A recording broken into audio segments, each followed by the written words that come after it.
Ladies and gentlemen, boys and girls, welcome back to American Truck Simulator. Been a while, but we're back for another Tony and Truckin. That's right, by God. Getting Tony Basilio back on the show. Everybody please go to TonyBasilio.com. Download the Tony Basilio app. And let's go. His promo that... Actually, not yet. Alright, let's figure out where we're at. What are we doing? Alright, so we're in Gallup, New Mexico here. Oh, wait. I don't think we have our mods on.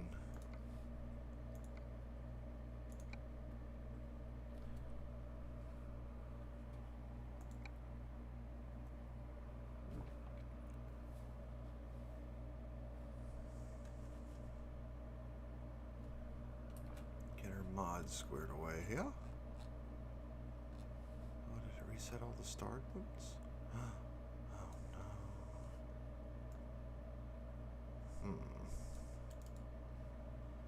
That.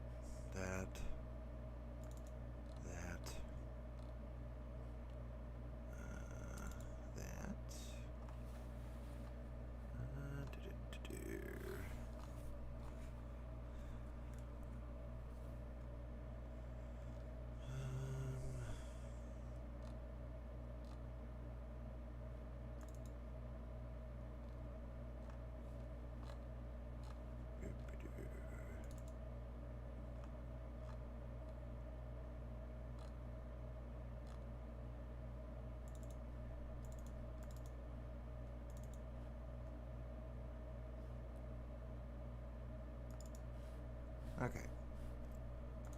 Hopefully this doesn't screw anything up.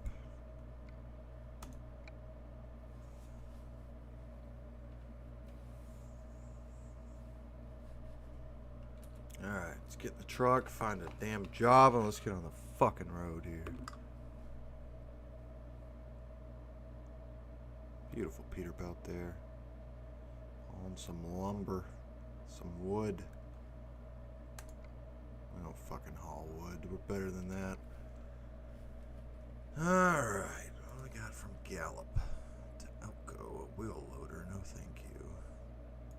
Silica. No thank you.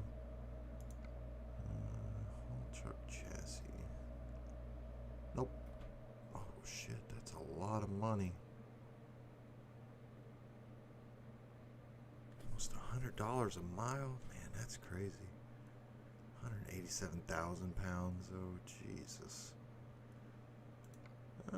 Could go to Las Vegas.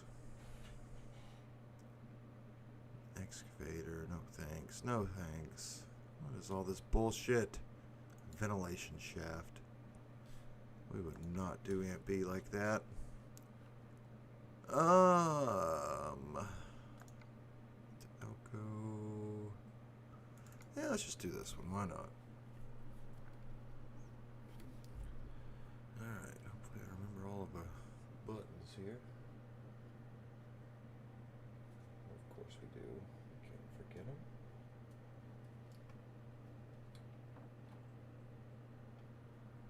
Bump, bump. Alright, get Tony going. He caught the whole Bush Jones experience.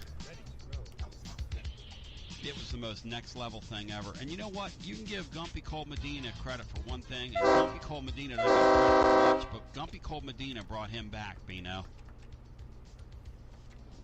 Okay, that's wipers. He did that. There's the parking brake. He recognized a competitive spirit when he saw one. So we're going to talk about it today. The only good decision he made in 3 years. Matt Dixon over at tclub.team does an incredible deep dive into Josh Heupel's offense. Bino, does Matt Dixon's deep dive make you excited to look at the man I'm calling the prohibitive favorite now? He was the odds-on favorite. Now he's about a stone-cold lock to be the quarterback, barring the unforeseen, when Tennessee takes on Bowling Green. A huge announcement around that night coming up here momentarily. What in the hell do we set that It's button a fantastic piece, Tony. Everyone should. Bano? Hell yeah, buddy. It's so good. I can't believe there's a part 2. I mean, I would believe maybe there was a sequel next year, but not a part 2. Not only is there a part 2 to it, but there's a chart that I'm calling a pull-out chart that you can pull out and print tomorrow that will come as a compendium to part 2. It is a 6,000-word tome in all. There hasn't been anything written about Tennessee football that's as good as that you'll read this offseason. And it's really not close. All right, back in the old that? Peterbilt here. Well, Beautiful 'cause I truck. know. Love her. Oh, shit, we got to Tony, sleep. have you read everything? I mean, stuff We worth gotta reading sleep. I've read, yeah. No. It's incredible. Matt Dixon. All right, Tony, why are you so loud? From man? one battle captain to another, kudos to you, young man. Oh, shit. Incredible job. Kudos to you, Matt Dixon. So this kid from Tennessee, 39 was years not old supposed to yesterday, happen. wins to secure his tour card. Here's a guy that was driving for Uber Eats, Bino, to keep his career alive. Whoa. You don't the think hell? that's a good story? Kid out in Arizona. What? He was working. Why did it not never pause? Why are we in a fucking electrician ditch with his now? father. Because his baseball dream, after being on I hear. 5 different organizations. in Why? the years, starting with my Phillies. Oh my god. His baseball dream was coming to a Are we close. stuck here forever?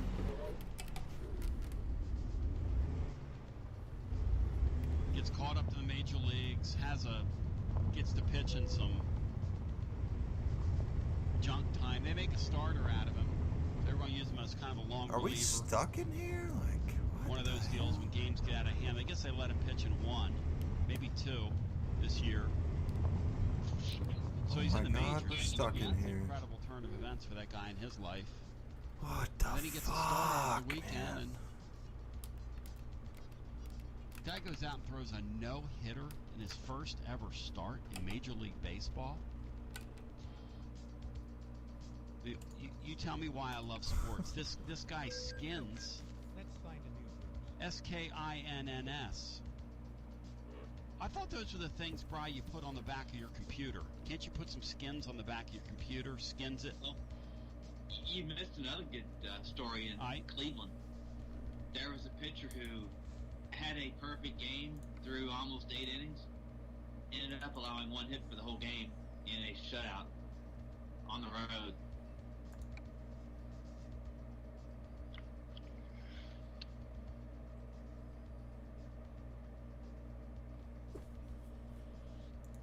That's why I love Still, sports. you know. I just love sports. I love sports. Did either of you see Muhammad Ali's grandson fight over the weekend in the undercard of that really Okay, great, well, shit. bantamweight fight that was this on one's getting off to a great start. on Gonna be ESPN. great, That was a really great good deliveries card here. down there in Tulsa, Oklahoma the other night. I enjoyed every minute of it.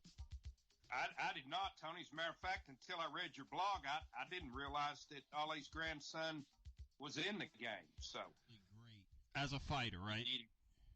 yeah. Yep. And so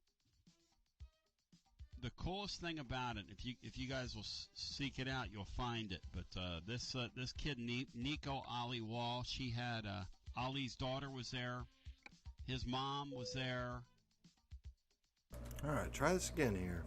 I was looking for Bundini Brown. Tristan McKenzie.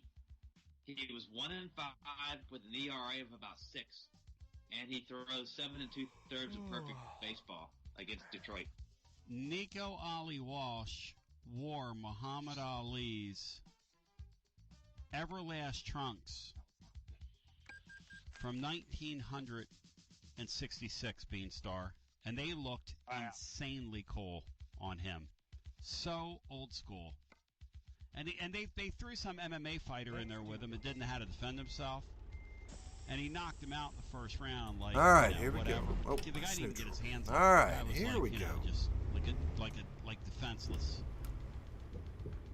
Hopefully we look better than that when Pittsburgh comes to town. What's the guy's name, Bri? You keep wanting to interject into the program. Tristan McKenzie, pitcher for the Cleveland Indians, the Cleveland Guardians, whatever's, was 1-5. The Guardians. Cleveland Guardians. Tony, I guess I shouldn't have been, but I was pretty surprised that on Gilbert's no-hitter in his first start that it had happened 3 times before in Major. I know there's been a whole lot of games, so I guess that shouldn't surprise me, but I know it hadn't happened since 1953, but I was surprised that anyone had ever done that, basically.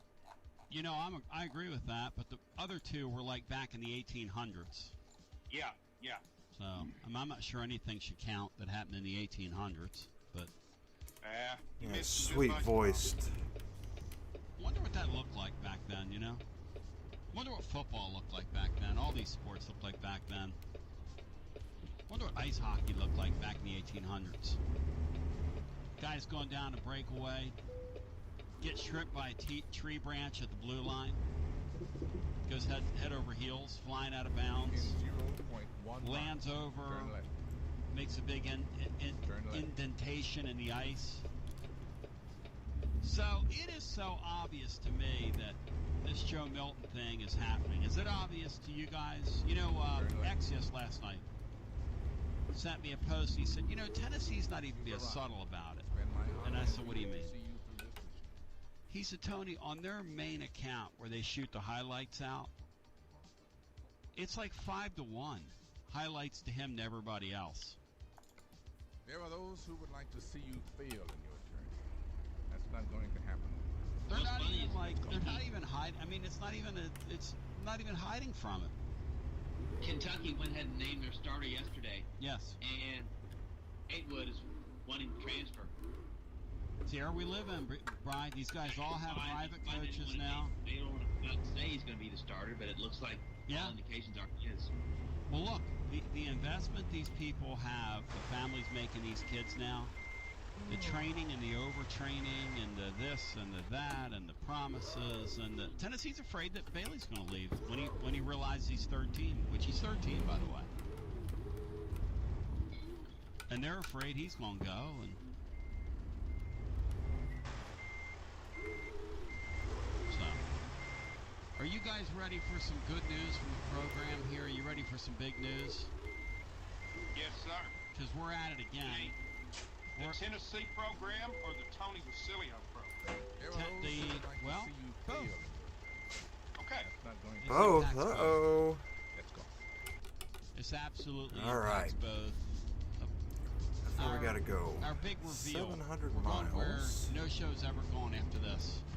Tony Basilio here from my good friend Marcos Garza and your Garza Law Firm. Pretty happy that we've made it to 2021. How about you?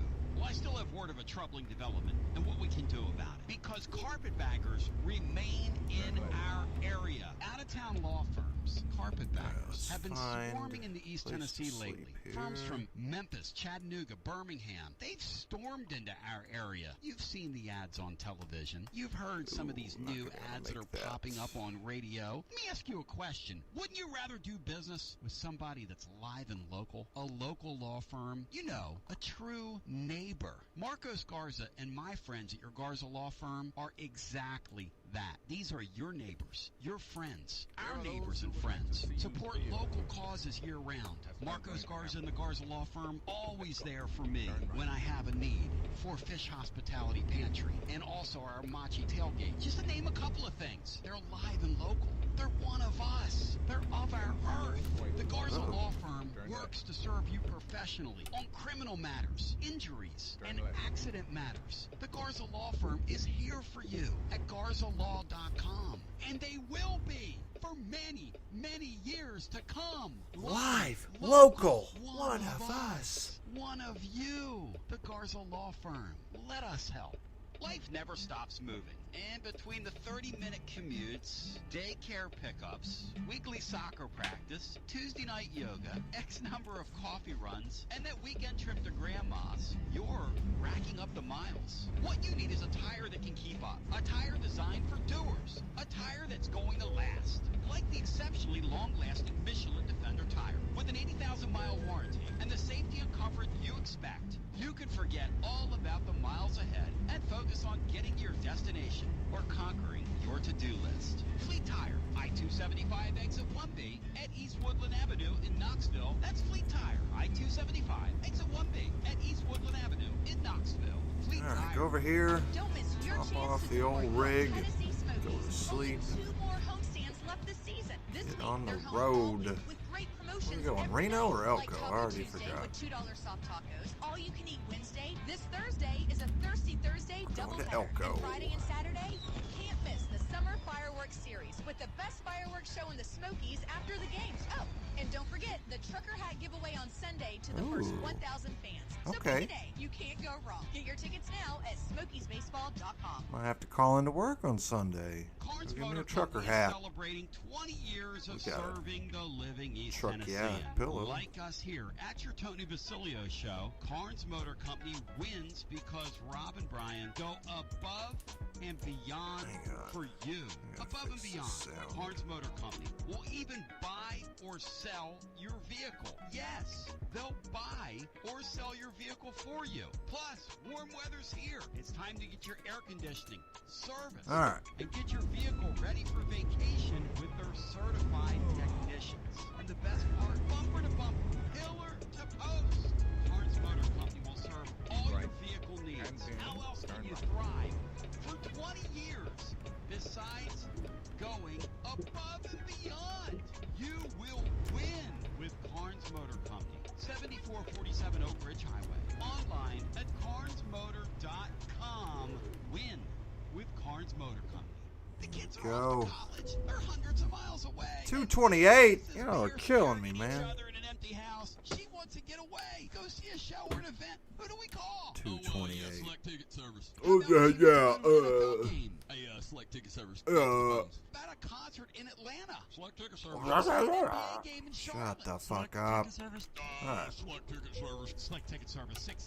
687-17-18. 687-17-18. Select Ticket Service. Yeah, that'll play.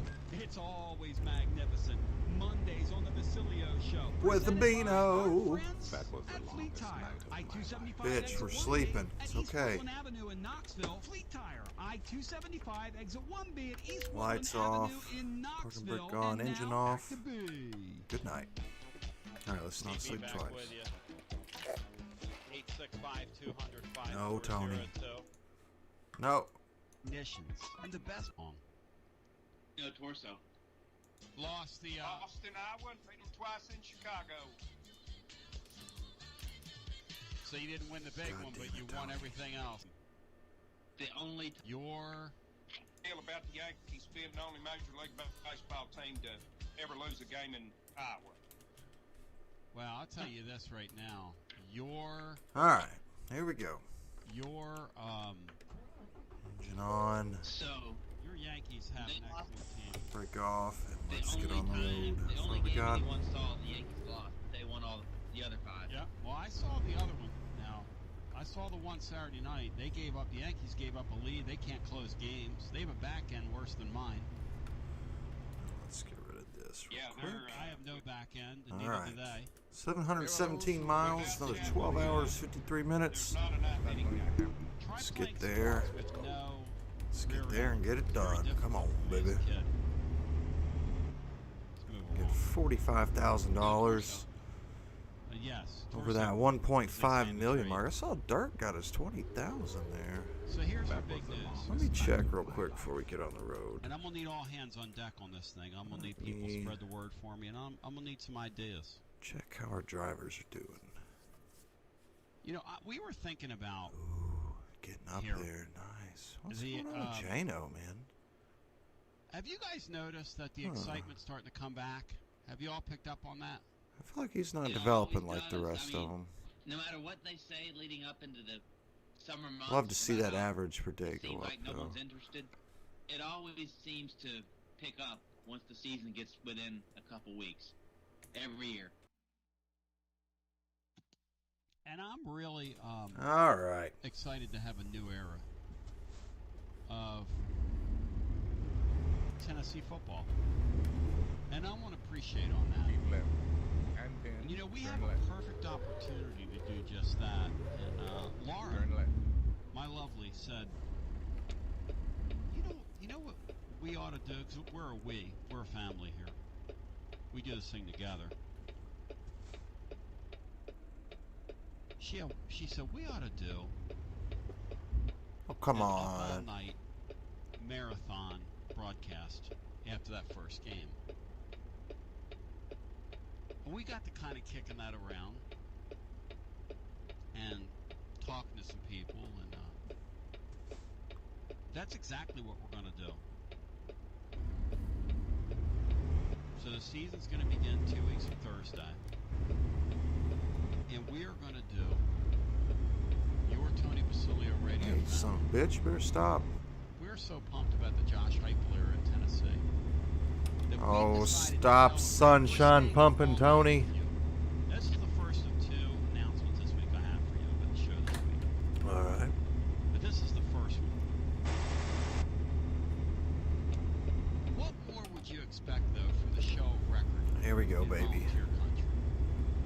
Our entire cast and crew, present company included, will be on deck ringing in the new era with a special all-night marathon edition of Garza Law Tennessee football fifth quarter. God damn it. Immediately following Tennessee and Bowling Green. As soon as the game goes final, we're going to be up all night celebrating Tennessee football with you until the following day's Tony Basilio show. I'll be there, Tony. That's called, ladies and gentlemen, a never-ending celebration. Everybody is going to be heard all over the world. Now, in order for this thing to be as big as it needs to be, Keep right. I need everybody listening to And me to then- tell people about it. And if it goes well, maybe we'll do it again at some point.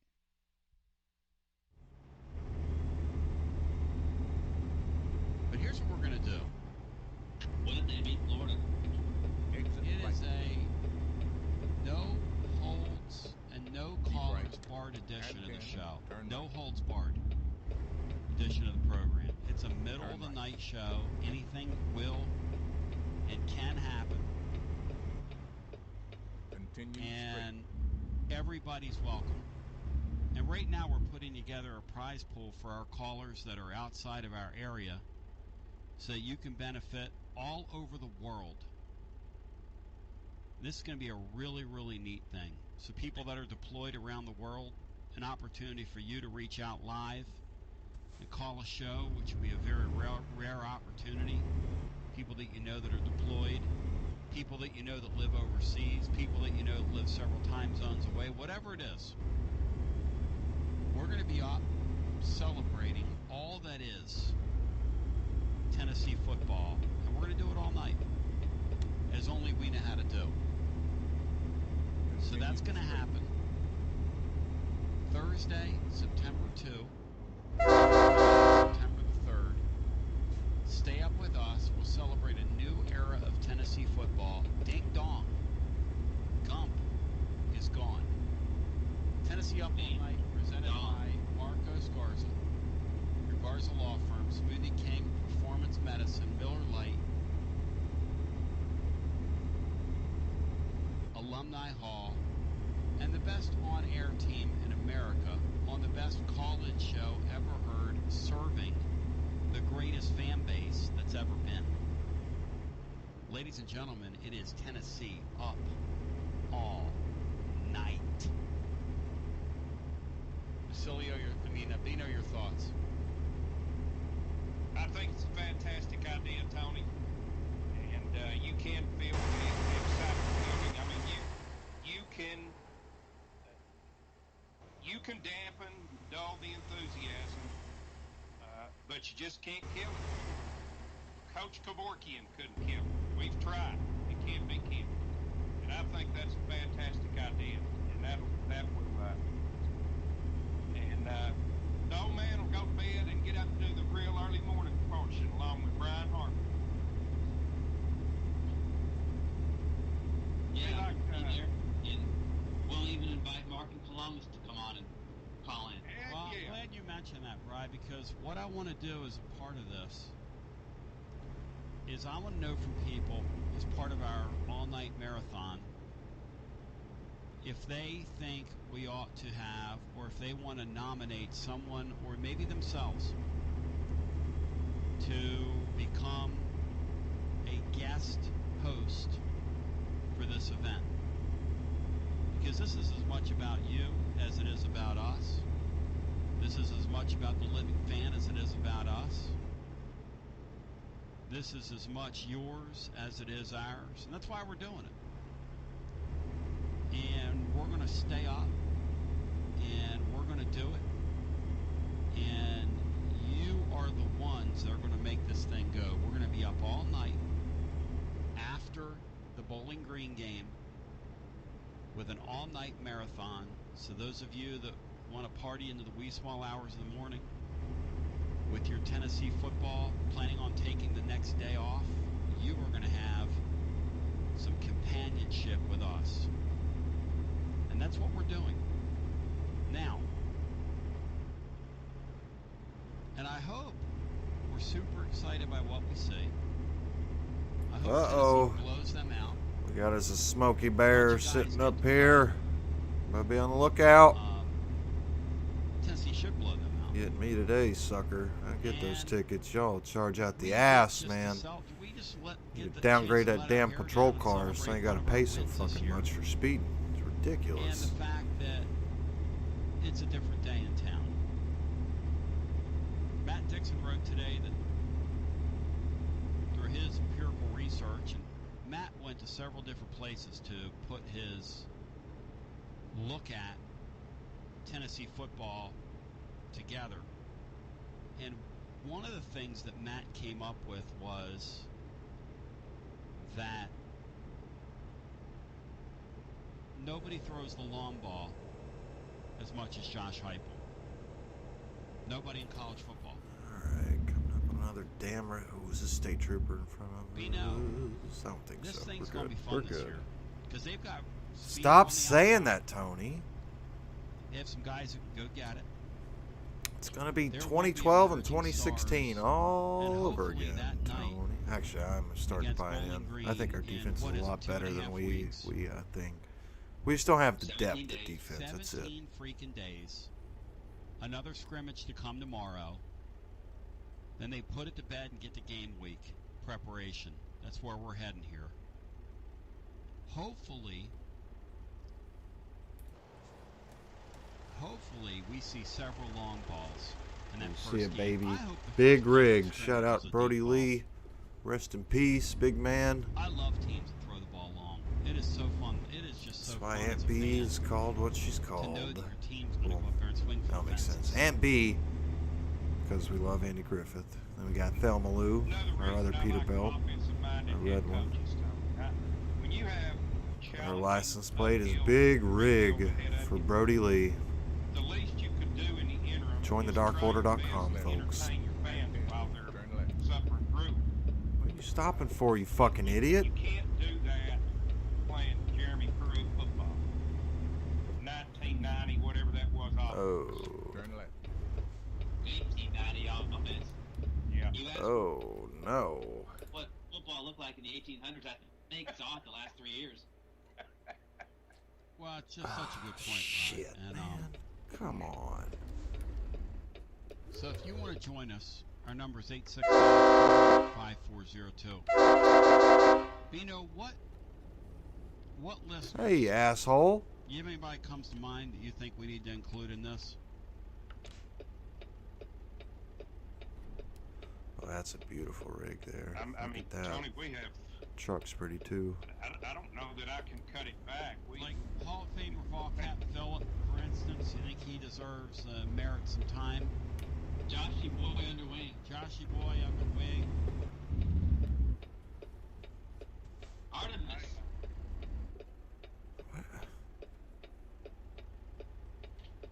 Here's what I want to do.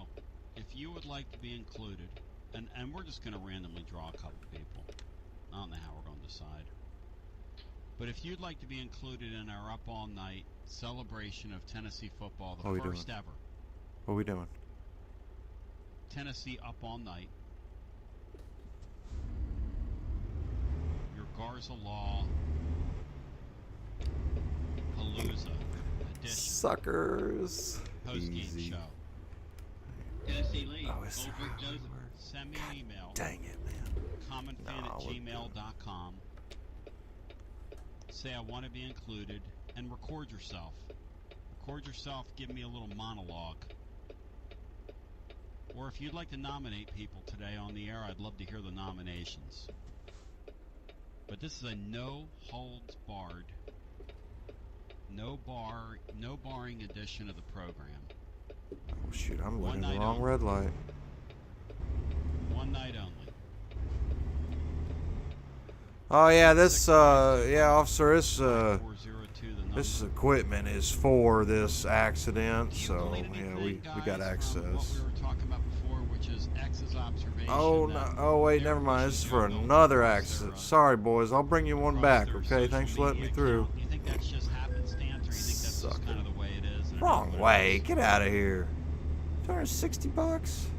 Well, I think you've been correct, Tony, in your Oh, yeah, just us in the road. He's who they No want cars to do to it. win the job. He's the only guy that they handpicked and brought in here. So, and he's got some experience starting at the Power 5 level. Well, he and must have been it's, pulled you know, over for a even though while.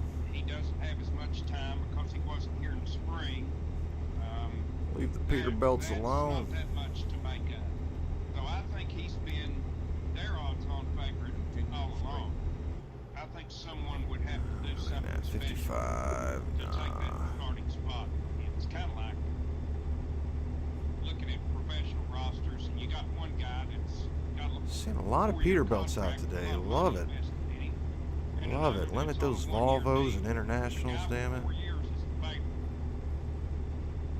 That's the way that looks. And you It's know like what? Yeah, go ahead, bro. Trey Lance and Jimmy Garoppolo out in San Francisco. It's a great analogy. I think they want Trey Lance to end up being the guy because they picked him third. But Garoppolo's going to make him earn it.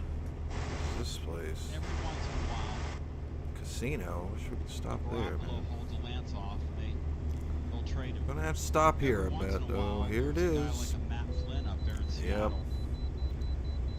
And a Russell Westbrook, who's a baseball player who was drafted out of Wisconsin. Way out here. Wasn't really a Bum tremendous amount fuck of respect Egypt. From him. Just goes into camp and just blows a guy out. You mean Damn Russell government Wilson? wants to know how heavy my damn cargo is. But Russell Wilson, Don't give me a who ticket. This is shows legal. up out there. I think it's Westbrook. Russell Wilson, who just shows up there. That was They're the like, longest night of my life. what? Ain't my fault, Morgan. What is this? I mean, we thought this guy was pretty good. We didn't think this guy was this. Man, this is the worst way station in the And I game. think Tennessee would have been. Especially when you're heading the maybe other would've direction, come like back and lit it up this. say we're heading north to south, I think, yeah. Or we're heading south to north. Like when you're heading west to east or east to west, God, it's out of the freaking way. I would say that Joe Milton is a All right, let's practice our Tony monologue here. tremendous favorite right All right, let's go to the next caller. Who we got? Hi, Tony Bazzolio. God, what a freaking nincompoop. Stone Cold Nincompoop. now. Don't you calling it me now? No, I'm not calling it a stone cold log, but again, I think he's who they want to win the 75,000 job. pounds. Boy, this I thing think is he not has that to lose the that job heavy, actually. while the other guys have to earn it. Yeah. Definitely where that hauling happens some for- heavy ass Of course, loads they're- recently. And First off, Tedious as hell. So ugly that And one of nobody them, really could God, play. I should just delete that VOD. That's the We were most talking about on embarrassing Friday, ass I'm delivery elaborating ever. tomorrow a little bit in the blog. Get Well, what- 10 miles Did from they the do something damn. with the defense to let the offense damn delivery point, and we can't make it. Yeah. Literally could not make Black it. shirt blitzer. Turn Yeah, right. no more black shirt Embarrassing. blitzer. That was about the most moronic, idiotic. God, that Jeremy Pruitt era was just so. What was the story on that? They had a linebacker that was in a black shirt. He was injured,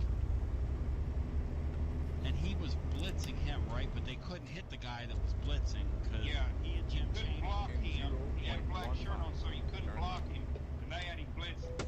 Oh shit. Wrong button. And Jim Chaney, because Jim Chaney and Pruitt were matching wits with each other, which is like watching two guys thumb wrestle out in the parking lot somewhere. 865-200-5402. Alright, we got 582 miles. Good on sleep, good on diesel. We're ringing in the Hypel era with an up all night, Garza Law. About 10 hours away. We've got 26 to finish it, so we are in great shape. Tell a friend. Probably we'll be able to get it there without sleeping. Goes final, we're going to do our thing with you. Let's go to the phones. 865 What do we got? 5402. Ah, damn yellow A lights. check-in on Jawan Jennings, who, I'll tell you what some justice is. Justice is him making an impact in camp for the 49ers. Yeah. Sticking on their team and becoming a good player out there. Yeah. Is You it? know what's ironic is Yeah. he might take the spot of Jalen Hurd. Is that going to happen, Brian? Is he going to win a job?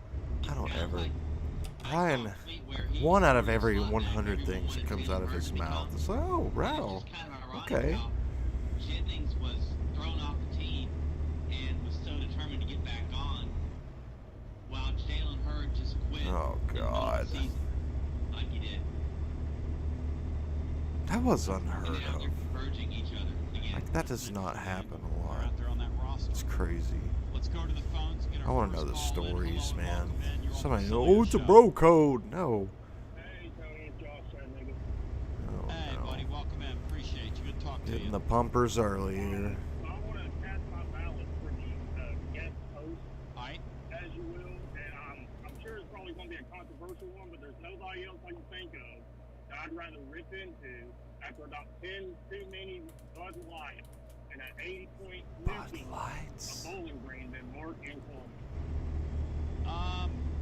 Bino, if we put Mark and Columbus on, do you think Mark and Columbus would show up, Bino, in the middle of the night in our huge? We need to put him on as like at late hours. Yeah, that's what I'm saying. That's what I'm saying. Let everybody call in and they're drunk and stupid. Yeah, like- let him know what the deal is. Just make sure he realizes how bad we fucked up. A no holds barred Bino Mark and Columbus appearance about 3:30 in the morning just to get people restarted. Beanstar, do you think Mark and Columbus would do that? I think he absolutely would. Wasn't he willing to come and be in a Dunkin' booth or something during baseball season? No, we were talking about putting him in a dunking booth. He never said he would do it. And my idea was for the dunking booth was to Boy, take beautiful. Mark and Columbus and take the screen off the dunking Beautiful booth. So terrain, you can nice throw little baseballs drive. at him. And bees, as always, gorgeous to look at, baby. Did he really? Yeah. Well, there you go. I'll pay $1.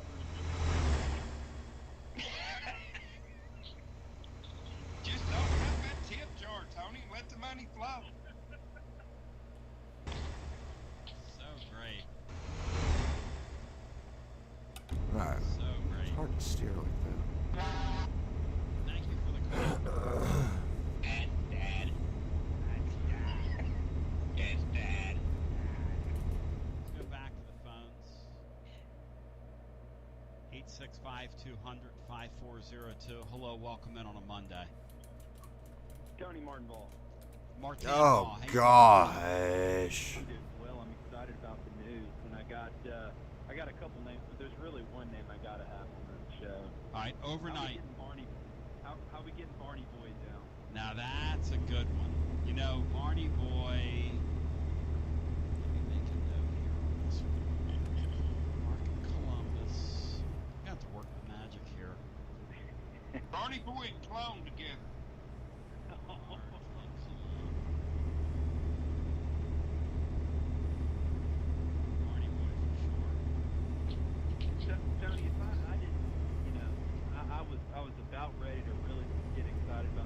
God. Really put me over the top. I'm officially Damn, there. man. Dude out here trying to kill people. This officially We would have gets hit the that dude at that low-key speed. We were out-of-power gone. record rock and roll, baby. So appreciate all you're doing, and hey, if I can get an extra on there, I don't know if he's doing. Hey, what's up, Ahmad? How you doing, Rock man? out there, man. There's nothing like Tony Rock. I gotta show you something real quick. So, We Marty actually, Boy's my choice. So I hope y'all have in a honor good of day. your Wow. Western Star, Mahia, we bought a to say Western thy name. Star. Thank you for the call. Good talking to you, my It's your friend. truck. The great Martin Vall. Elmore Titano. That's it right there. And he has spoken. Maybe we should get Gitmo to come on the show. Think he would come on as a special Turn guest, right. Bry? Yeah, Overnight, all night. he got his T-shirt. I love his T-shirt. Absolutely love the man's T-shirt. I want to say to the Gitmo clan that his T-shirt is without a doubt completely next level. Let's go back to the phones. And we'll get our next call in. 865-200-5402 if you want to join us. The news of the day is that we are doing an all-night Garza Law, Tennessee Up All Night, Garza Law,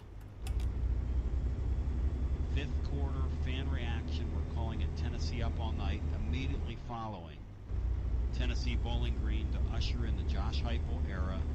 Of course in it. a real and this lane profound ends. way with this fan base. An Up All Night celebration reaching fans all over the world. Let's show the power of what it is we do. The power of what it is that we do as a fan base. Yeah, that's go pretty back to our dangerous phones. and stupid. Nice job. Get our next call in here. And we say hello and welcome into our next call on this Monday. Good morning and welcome in. Morning, Tony. How you doing? Doing great. Thank you for calling. Hey, if you're gonna take some requests for fans to call in, why don't you take the handcuffs off Small Mike? Let him call in real late on. It's going to be a no holds barred program, so perhaps that will happen. Oh, please, A please, no holds barred please. Take a big no phone call. holds barred program. We gonna take a big phone call. No holds barred. No holds barred. Some interesting quotes to bring up. All right, hit it. Darnell Wright says that it's easy to play for a coach when you know the coach has your best interest. Talking about Glenn Ellaby. And Jalen Hyatt talks about how Heupel has really brought the energy back into the building after they were really down coming off the losing streak and the coach got fired. Then Heupel brought the energy back in the building. He said he knew Heupel was the perfect guy for this team when he turned on the film.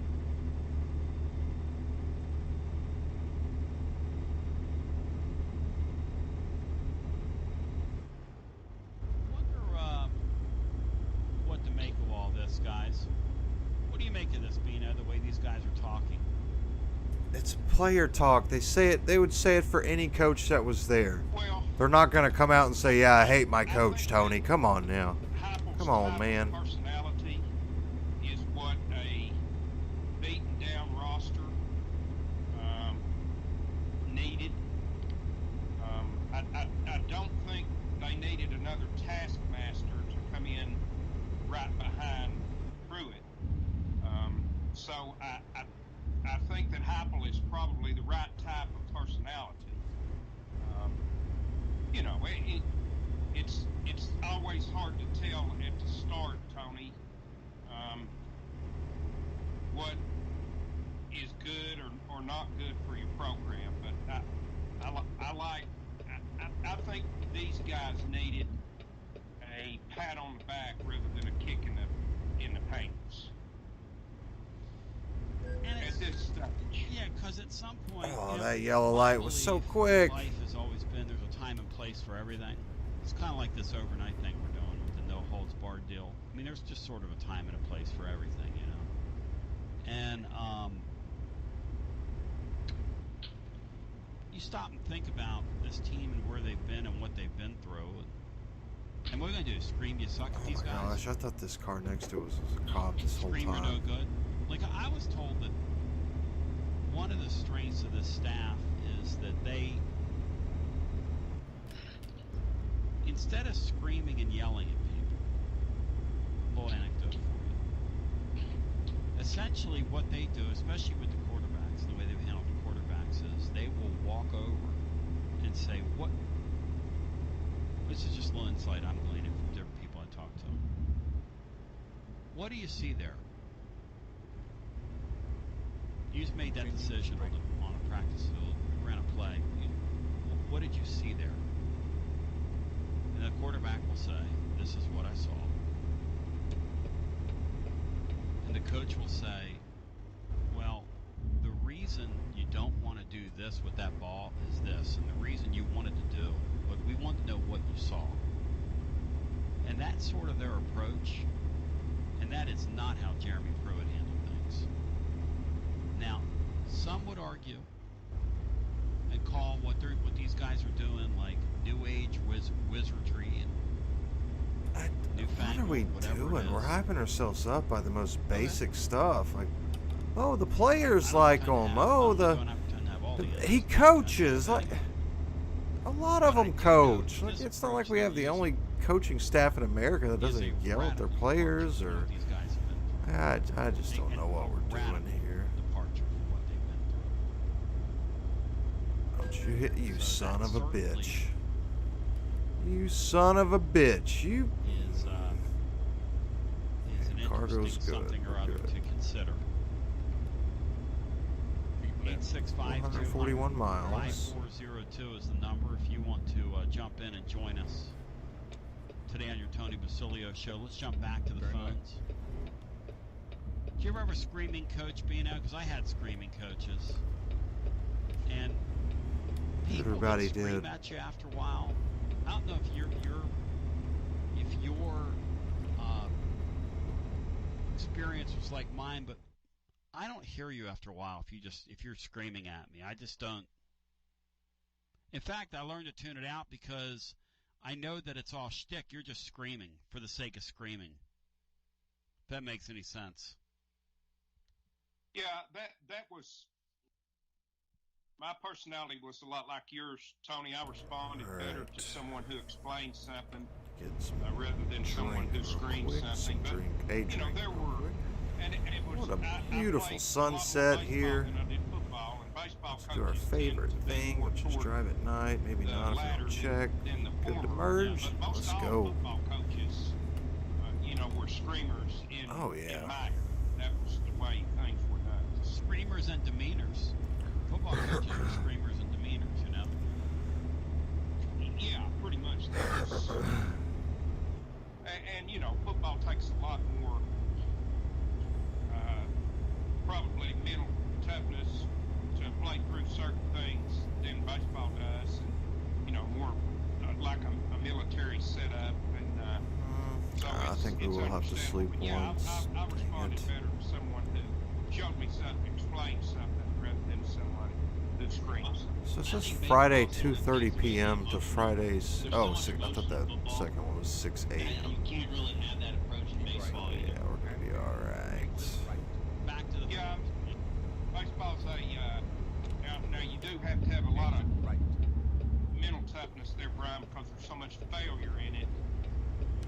Yeah. But that's a really good point, Bino. Man, that was really good, smart point. Is physically demanding as football. Tell you what, though, major league level, you play 162 games, all the travel those guys do versus a football season. Oh yeah, That's just a freaking from a grind now. durability standpoint, in a day in, day out. I don't know. I mean, the Major League scheduling kind of lays it out to where it's not like every day just till I know Saturday, you know, like I don't know. Tomorrow it closed to the press scrimmage. Basketball, NBA, that one's pretty rough. Toward their 82 opener, which is games. now 17 days away. Hello and welcome into our next call. 17 days till it's football time in Tennessee. It's football time in Tennessee. Here's some information about Neyland Stadium. It's big, it's loud, and it holds lots of people. That's creepy, that's creepy stuff right there. What's your favorite scary movie, Tony? Calls you make late at night. All right, buddy. Huh? Move or get moved. 865-200-5402. Did you guys see the coaches rankings over the weekend? Did either one of you see that? Oh, thank goodness. We're gonna get into that. So, top coaches all time, college football. Tennessee. Got hosed. Tennessee has a couple of them. I think it's ESPN. Yeah. Tennessee has a couple of them. Stupid list. What? On this list. ESPN is so irrelevant now, it's not even funny. Or not.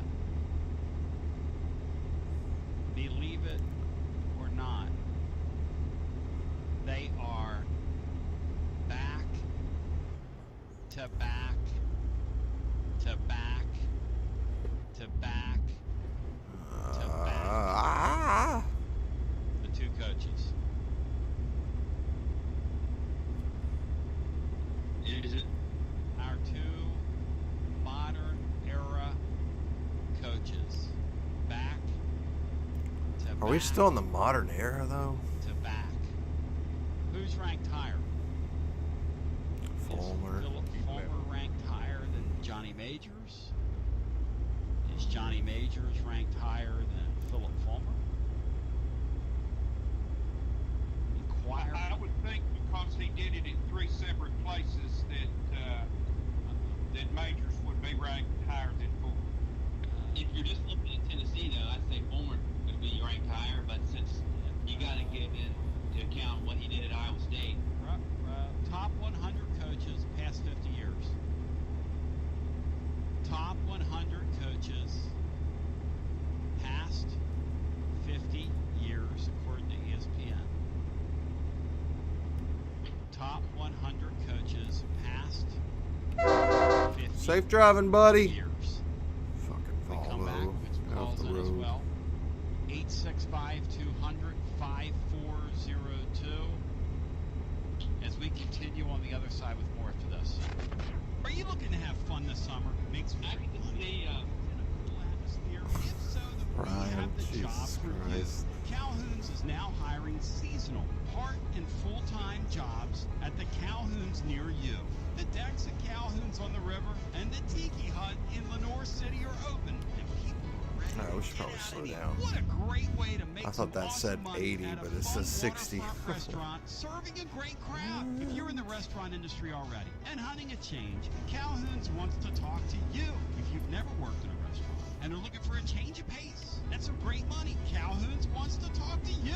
We're looking for servers, kitchen help, and hosts. Apply online at calhouns.com or stop by the Calhoun's location near you. Calhoun's, the taste of Tennessee. PB here for Cedar Bluff Plumbing, a live and local company that's been serving our area for over 32 years and counting, because every customer counts, and I mean no job is too small. Cedar Bluff Plumbing just voted #1 by City View magazine because multiple plumbing experts are on call to serve all your plumbing needs. Chances are there'll be a plumber in your area when you call, and they won't send some salesman to your house. You're going to get a high-character, trustworthy, highly trained plumber What are who we will looking serve at? 328 you. Not like miles. some of these guys that look Try to like make they a came dent off in the it set of before we America's stop Most to sleep. Wanted. Cedar Bluff Plumbing is Basilio tested and approved, and will go the extra mile for you because Chucky Mack is a servant of the people and my consigliere to the throne, celebrating over 32 years of serving living volunteers. Cedar Bluff Plumbing. Call 588-4448. That's 588-4448. Cedar Bluff Plumbing. Tony Basilio here from my good friend Marcos Garza and your Garza Law Firm. Pretty happy that we've made it to 2021. How about you? Well, I still have word of a troubling development and what we can do about it. Because carpetbaggers Out-of-town law firms, carpetbaggers, have been swarming in the East Tennessee lately. Firms from Memphis, Chattanooga, Birmingham, they've stormed into our area. You've seen the ads on television. You've heard some of these new ads that are popping up on radio. Let me ask you a question. Wouldn't you rather do business with somebody that's live and local, a local law firm? You know, a true neighbor. Marcos Garza and my friends at your Garza Law Firm are exactly that. These are your neighbors, your friends, our neighbors and friends. Support local causes year-round. Marcos Garza and the Garza Law Firm, always there for me when I have a need. For Fish Hospitality Pantry, and also our Machi Tailgate, just to name a couple of things. They're live and local. They're one of us. They're of our earth. The Garza Law Firm. Why are you stopping? On criminal matters. What are you doing? Accident matters. The Garza Law Firm is here. Why would you just stop in the middle of a damn highway? What in the absolute hell's going on? Son of a bitch.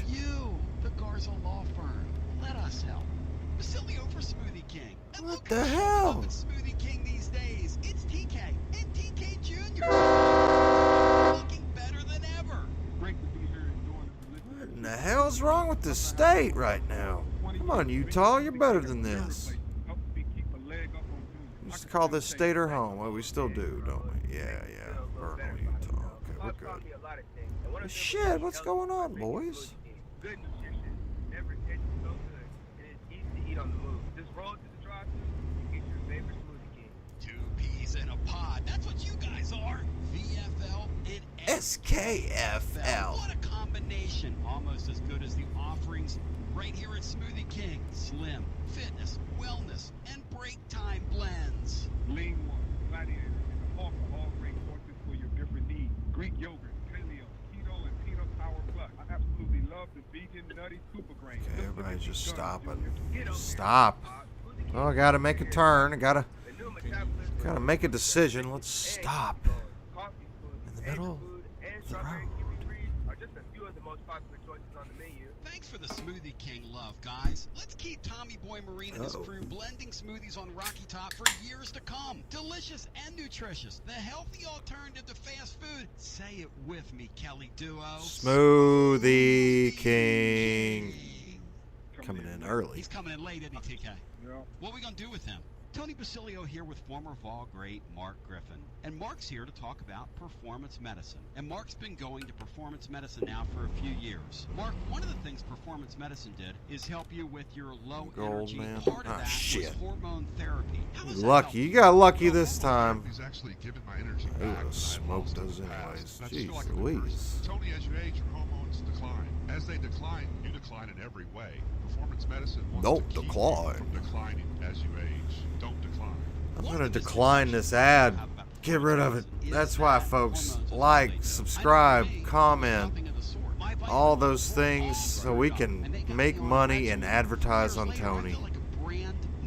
That is our one goal in life. Tony, I did. It's like I was given a scorecard. Oh, Morgan, you ain't telling me when to turn? I was living my life in some of the areas that were deficient. We took a look at the scorecard and said, this is where you need to address the meds you need. This is a lifestyle change you need to make. And I tell you what, it's all turned around as far as how I feel in a short period of time. And I know he can do the same thing for your listeners. Don't settle for the way you feel. Performance medicine. Online. The way you make me feel. Performance medicine. It's always magnificent. Mondays on the Basilio Show, presented by our friends. Nope. I got bad news to break. Nope. I'm trying to get my courage up right now. Thank you, Tony. Bad news to break the Beano. Shit, man. You know, I'm trying to get my courage up, man, to break this news to you, my man. Would you like me to share this list with you? 272. We might be able to push it. 4 hours? No, there's no way. Dang it. Who's number one, Beanstar? Past 50 years. This is your lifetime. This is your wheelhouse. Your stop there. 200 miles. Bino, numero uno. Who is it? number one coach in the last 50 years. Número Okay, uno, there número it is. uno, número uno, número uno. That's not going Nick to happen. Saban. You got that right, and that reminds me to do this. WJBE 1040 AM 99.7 FM. www.tonybasilio.com, folks. Go show your support. Number Tony two Basilio coach app last 50 on years, Bino. Android and iOS. tclub.team. Stay with the Alabama Crimson Tide, Bino. Tony to the moon, baby. Tony and Truckin. Welcome aboard, folks. You got that right. Ronnie Van Zandt. Here's where it gets funny. There's some serious recency bias in this thing, but I don't know. Urban Meyer's number 5, Bino. Huh. Past 50 years. Agree or disagree? I can see it.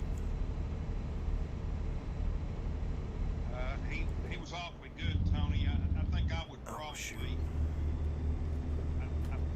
I think I would probably have Bobby Bowden number 3. Really? I don't know if I agree with that. Well, yeah, You say Urban is 5? Yeah, I don't have the time. I'll dig that up here in a second. I'm going to go through some of the Southeast related guys. Spurrier's 13 on this list. 13. 13. I would think that Spurrier would easily be. It's fitting because he's probably on the top 13th 10 hole in the last right 50 now. years for me. In college football? All Asshole. of college football? Keep right. In the last 50 years? Yes, I think so.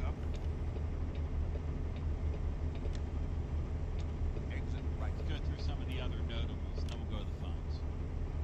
Because this is going to touch off a little bit of a debate here. Number 18 is Darrell Royal, coach of Mississippi State and Texas.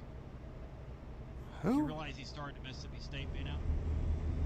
I had forgotten that, Tony, too. but now that you mentioned it, I remember. Me too, that's kind of cool. Lou Holtz, number 19, William and Mary, NC State, Arkansas, Minnesota, Notre Dame, South Carolina. Oh, come State's had some on. good coaches come through there. You darn tootin'. Dan Devine, number 24. Who? Frank Broyles, number 30. Pat Tye. Number 31. Pat Tye? Yep. Pat Tye. He's the tie games. Pat Tye. The late great Pat Tye. Pat Tye!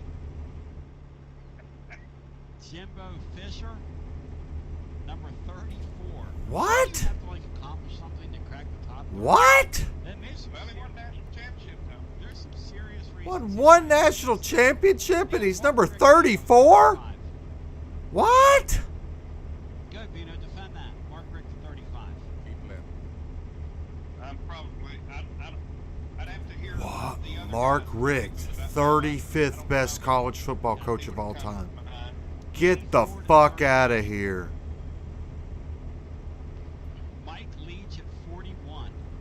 Excuse me? Vince Dooley at 44. Excuse me? Shug Jordan, which is just one of the greatest names of all time. Shug Jordan. I long to live in a region of the country where we can have some more Shugs. Shug Jordan. And it was actually Jordan. should, Tony, and they said Jordan. Shug Jordan. See better. Shug Jordan. Our freshman year of high school, we took biology Les Miles, number with 47. Mrs. Jordan, the Bino, then sister or the Tennessee daughter-in-law of Shug coach Jordan. of the last 50 years. Pretty sure the daughter-in-law. I'll let you do the honors, Bino. Go ahead. God, what a woman. Oh, Well, I mean, gosh. Tony, in my mind, because All he right, did okay. places, Yes, no, maybe. except everywhere All they were right. founded, I would put Major Lord. before Fulton. But Sounds like you're describing Fulmer to me. Did it at 3 different places.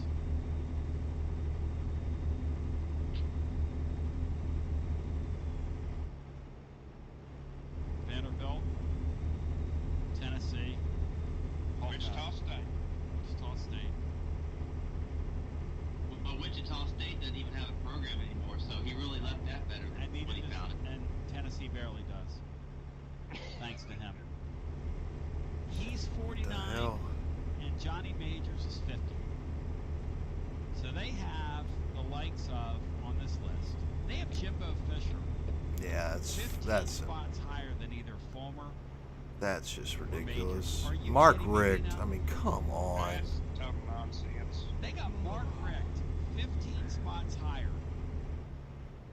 than Fulmer, and they got 15 spots higher than Majors. Ridiculous. Yeah, absolutely ridiculous. National championships count, or it's like winning count, or They certainly didn't respect Vince Dooley all that much. you got Vince Dooley at 44. You know, Vince Dooley better than Mark Richt. All right, coming up on a rest stop I here. stay on Vince Dooley, but yes, better than Mark Richt. What if he didn't get? Well, he didn't get it, but just imagine without Herschel Walker. Go to sleep, and then wake up refreshed to finish the rest of this delivery. That's how sports work. How much money were we getting? Like $45,000. Yeah, don't worry, we'll stop. What game of the year was that? And then First game of the year. You imagine seeing Herschel Walker all at camp and keeping him on the sidelines because freshmen didn't play back then? How stupid that is. exit right. It's a So different the question time, is, Tony. Brian Hartman, I'll come to you. Excuse me. Fulmer or Majors? Who deserves a higher ranking on a list of that accord? Well, I think Fulmer would deserve a higher ranking if you just looked at their Tennessee career, but if you included previous stops, Majors would have to be ahead of Fulmer. But Fulmer's winning percentage is much higher.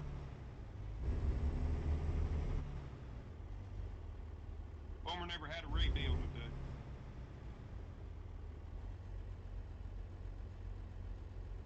Yeah, Fulmer didn't have to come in when they were desperate.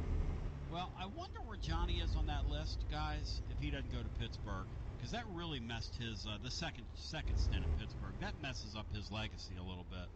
Or a lot, really. But let's go to the phones.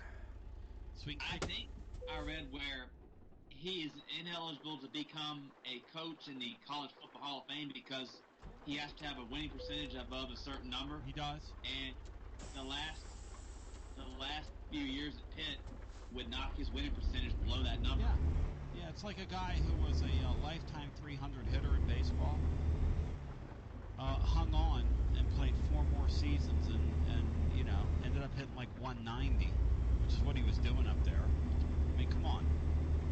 Mickey Mantle played one extra season and wasn't a all-time. There you go. A career 300 hitter. And you walk up to anybody and ask them who the greatest Yankees of all time are, and within the first 5 names, Mickey Mantle's name better be on your lips, so you got no credibility. Let's go to the phones. Hello and welcome into our next caller. Hey, Tony. Richard from Smart. Hey, Richard. Welcome in, buddy. How you guys doing? Good talk to you, man. Yeah, good talking to y'all. Hey, I thought I'd jump in a little bit, just listening a little bit while ago, talking about our coaching staff, their approach to this team, and how they deal with kids. Just kind of want to chime in a little bit on that. All I can do is speak from experience myself. The years that I was privileged to coach young men, mostly offensive and defensive linemen, but also a lot of years I got a chance to train kids in the weight room to get them ready to play in high school and trying to get them to the best limit that I could get them of what maximum, their abilities maximized would be. I realized one thing in coaching. I coached with great intensity. I coached with great energy. I pushed my kids, but never one time, Tony, did I ever cut a kid or berate a kid and put them down in any type of way. And I always realized that if you treat people the way you want to be treated, you can Yeah, I'm not really comfortable going 80. We'll set it close to 75 here.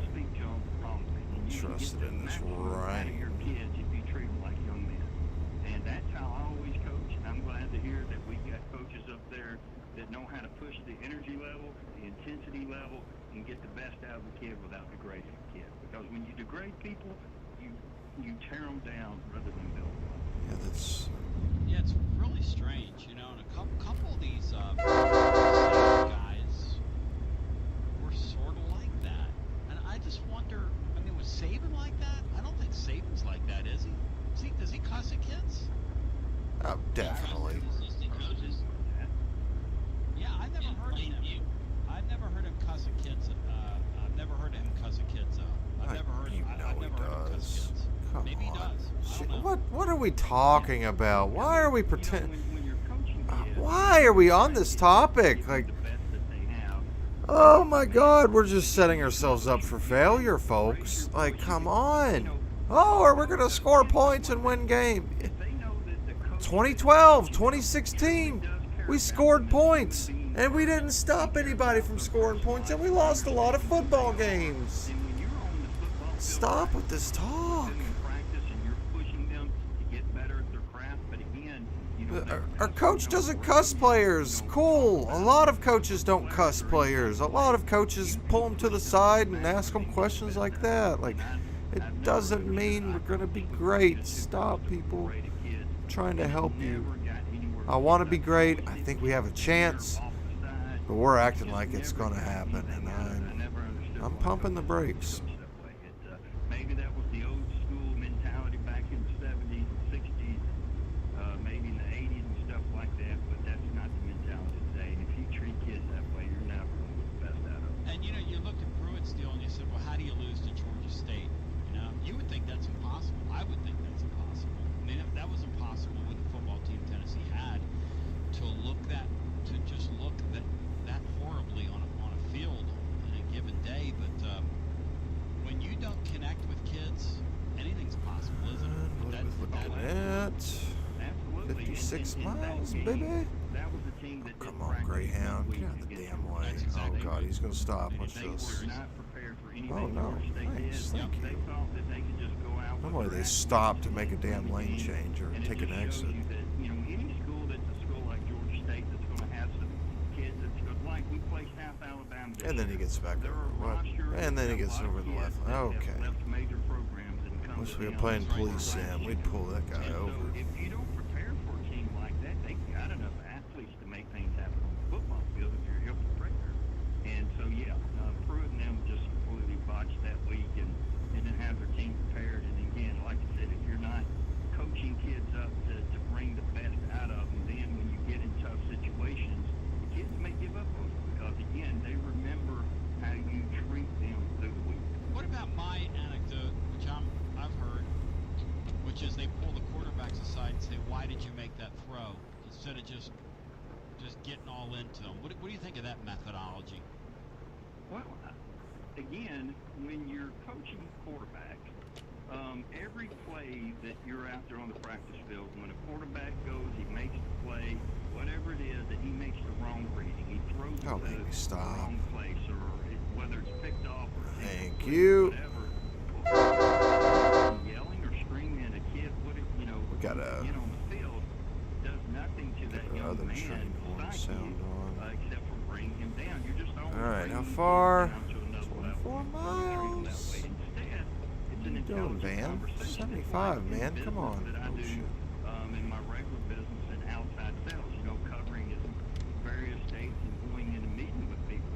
We speak to each other like human beings, and you want to do the same thing to your quarterback on the field. You want to bring him in, and let's talk about what holy shit.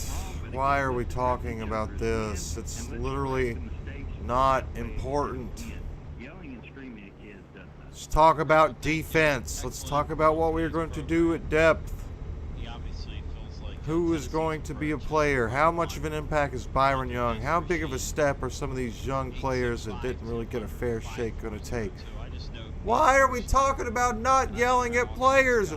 Asking a quarterback why he did what he did. Holy shit.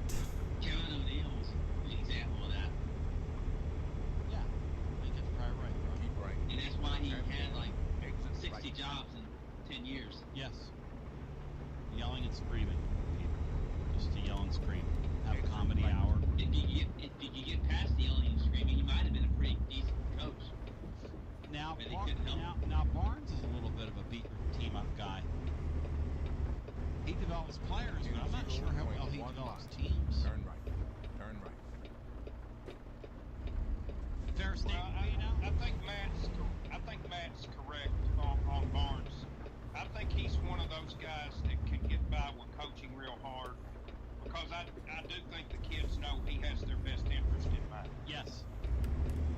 He would never cuss at a kid, and I mean ever. Turn left. But he hard coaches now, and it's a little bit of a comedy hour. And you know, Tony, it's funny. This is obviously a generational type thing, because guys who are my age don't think anything about hard coaching. Kids today do. I mean, abusive coaching or whatever you want to call it. Yeah. Didn't think anything about that. Kids today do. They're wired different. In high school, we had coaches that would say anything. I mean, they'd say things today, get people arrested, get you whatever they call Holy it, shit. canceled. Uh-oh. We'd had a cancellation Doxed? at No, practice that's not every other day doxed. when I was a kid. People, you just yelled, and the things they said it was just unbelievable.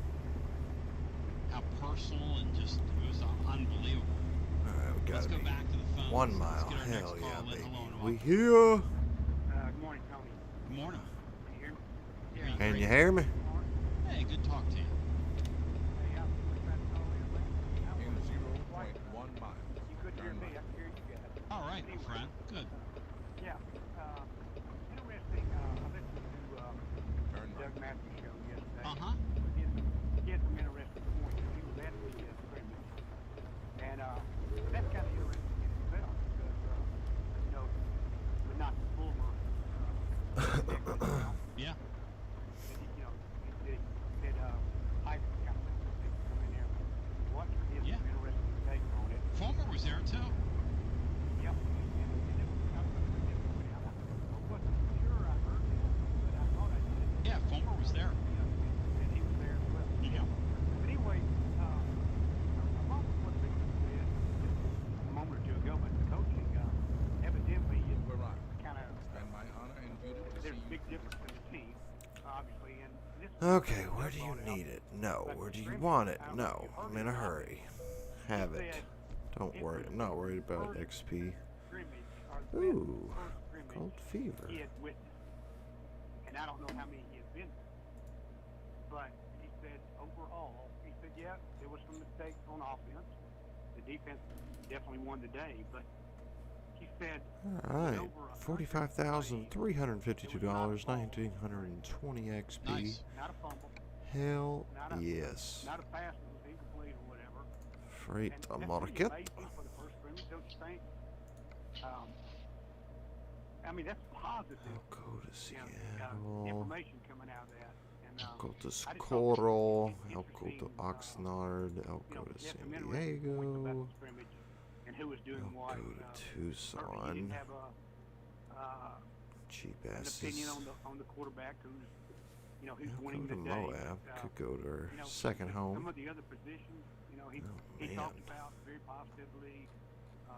What Linebacker about up play, in Jackpot? What y'all some of got those things going which on, man? I think is relating to the coaching It that we're is. getting up there right now. That these ball players are excited, and I don't know. I just thought that that conversation or that take on the scrimmage was something that we can all really kind of get excited about for this first game. Holy Anyway. shit. Yeah, it's good to hear some good news. You know, one of the things that I've gleaned is that they, and I don't know if this relates to how many balls weren't or weren't, you know, Weren't or on the weren't. ground. But I hear a lot of it was just so choppy at the line of scrimmage that, you know, they didn't get many balls downfield. Because there was just so much disruption with timing in the offensive line, plays blown dead, that sort of thing. I hear it was kind of rough offensively, and I don't know if that's related to that. I'm not trying to take the shine off to what he Seattle, said, just for balance. 739 miles. No, I agree with that. And he agreed. Yeah. You know, it's not too bad. Let's do it. Yeah. He called it sloppy a couple of times. Those are first scrimmages, Cargo. that's Yeah, baby, you know, we're the way it good. is. But There are those who would like to see you fail in your journey. That's he not felt going like to the happen. quarterback could have made some plays had they been, had it been alive. It could be tackled. So they were blowing the whistle pretty quick, and that may have also kind of had a little reflection there on the offense. But them playing as fast as they're going to play, we've all read the I think in your blog they were talking about. How the hell I get out of here? They play so fast that you're going to get some offensive penalties sometimes.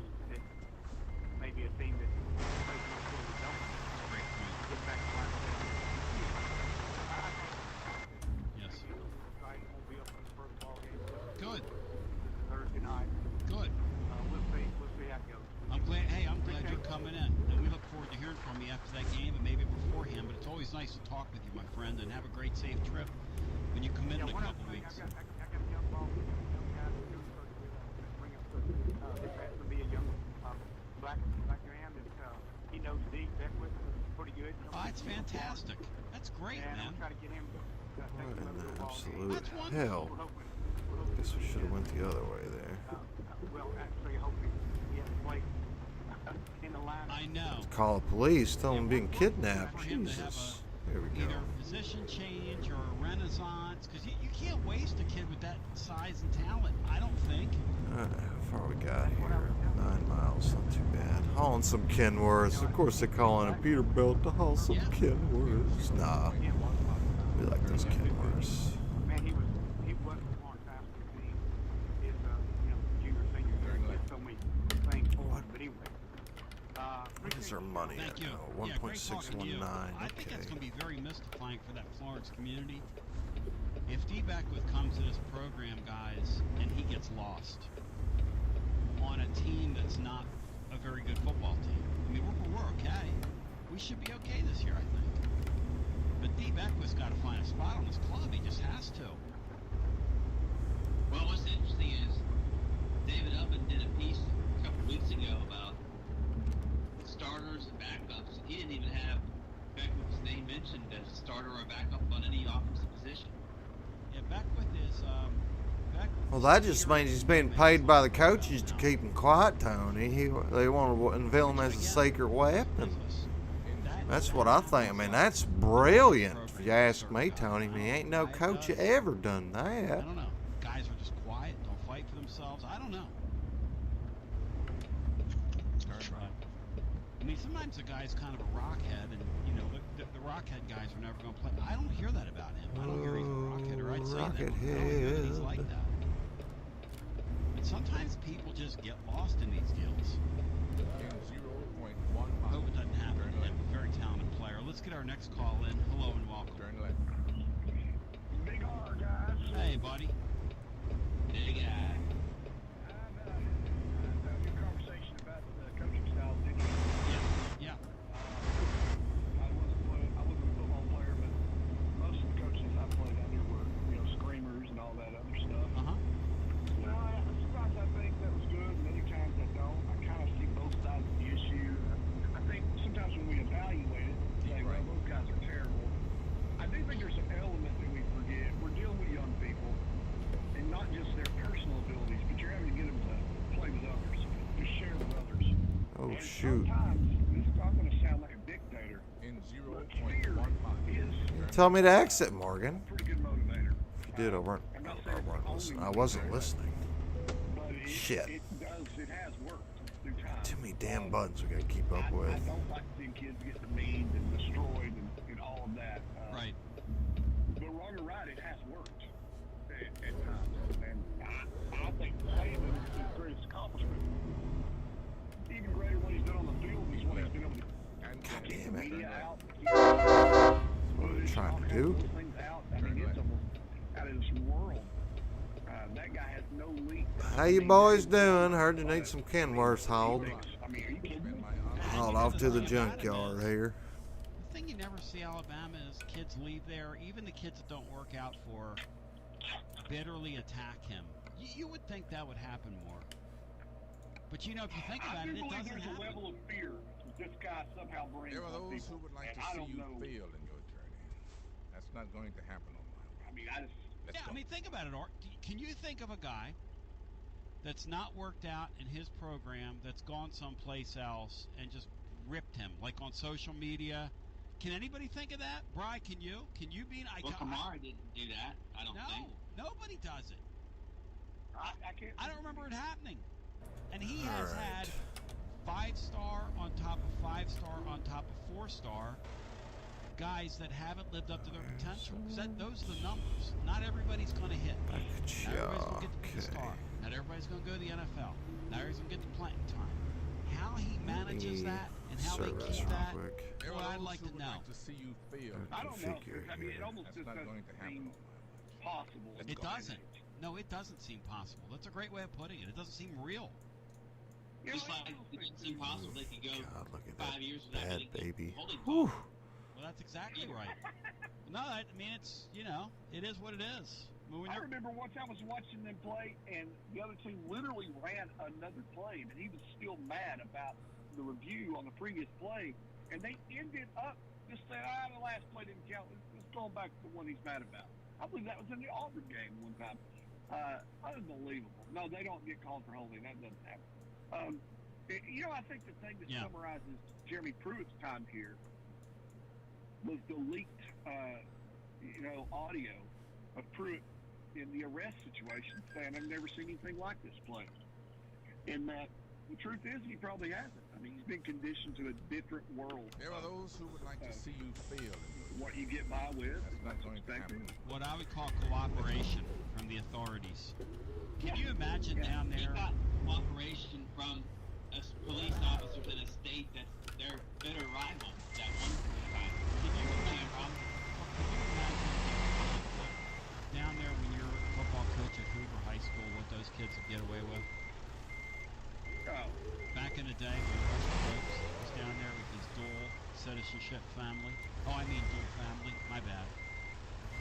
God. Married to 2 different women at the same time. I mean, polygamizing before that was cool. It's a different culture. It's a totally different culture. And it's all about football. And he was probably like, you're arresting this kid for... There are those who would like to see you fail. I mean, can we talk this out? Can I meet you for coffee? All right, 739 miles. Do this? Why are we doing that? He did say that on the tape. We're doing this? Hey, give Rush credit. There are times when I think coaches don't spend enough time with their family. He found enough time for 2. Oh, Bino. Which brings me, I've laughed so hard. I thought about your state. Oh, man, I want Philly and Turkey. I want Philly, man. You'll be looking at TV, but the thing won't be on.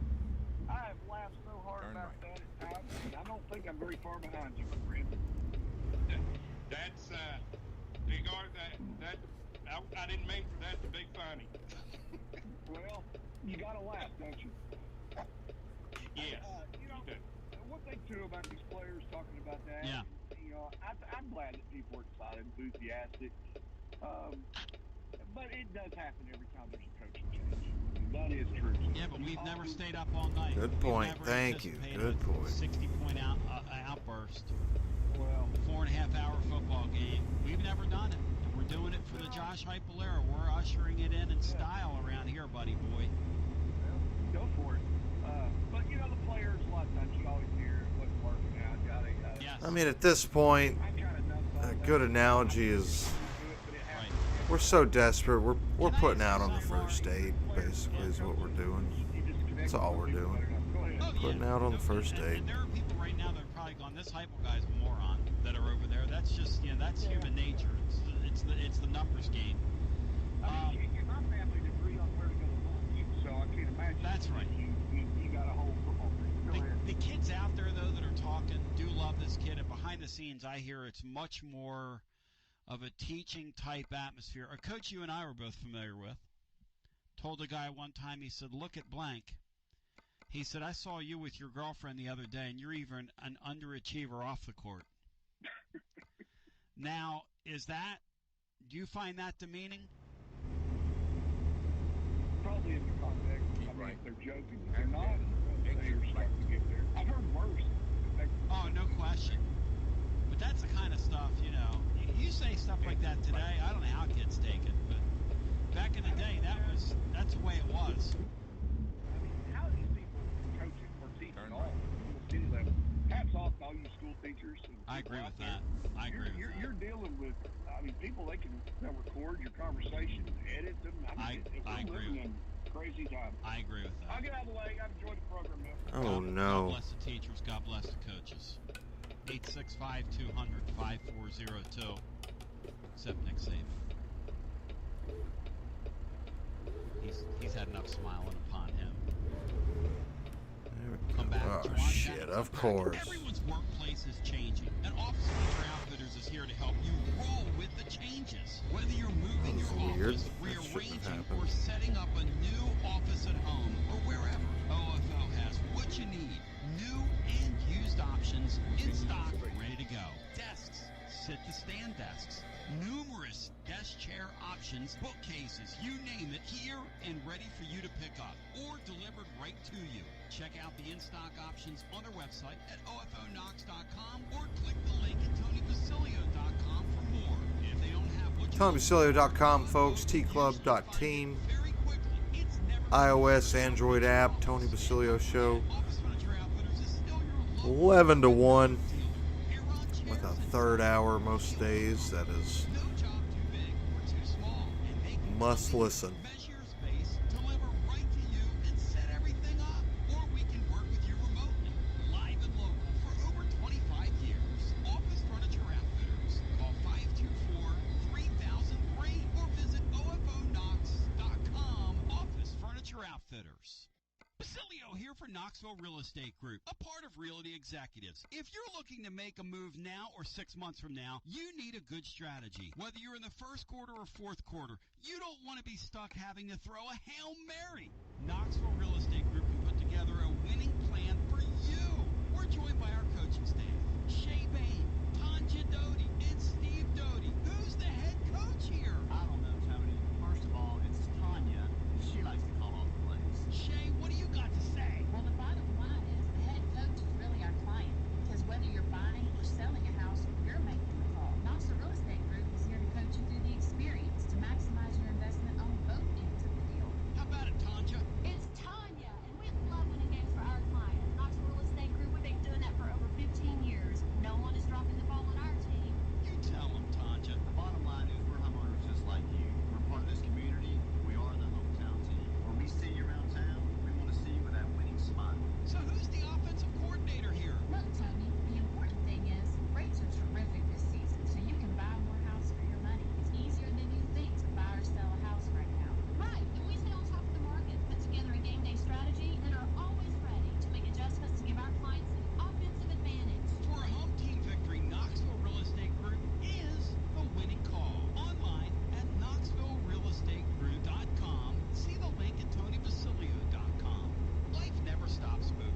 In between the 30-minute commutes, daycare pickups, weekly soccer practice, Tuesday night yoga, X number of coffee runs, and that weekend trip to Grandma's, you're racking up the miles. What you need is a tire that can keep up. A tire designed for doers. A tire that's going to last. Like the exceptionally long-lasting Michelin Defender tire. With an 80,000-mile warranty and the safety and comfort you expect, you can forget all about the miles ahead and focus on getting to your destination or conquering your to-do list. Fleet Tire, I-275 exit 1B at East Woodland Avenue in Knoxville. That's Fleet Tire, I-275 exit 1B at East Woodland Pay Avenue attention. in Knoxville. Oh, shit. It's electric. TV here for Advent Electric. It's electric. Advent Electric, among the Southeast premier residential and commercial That beautiful lake or whatever. Oh, contractors for shoot. over 20 What are we years. doing, boys? Recognize their work. Places like Newmont, Stadium, you again. Bowling Arena, Knoxville Convention Center, and the Sun Sphere. From downtown high-rise. Oh, I forgot to change our horn. Fixture at your family's home. At Advent Electric, no job is too big or too small.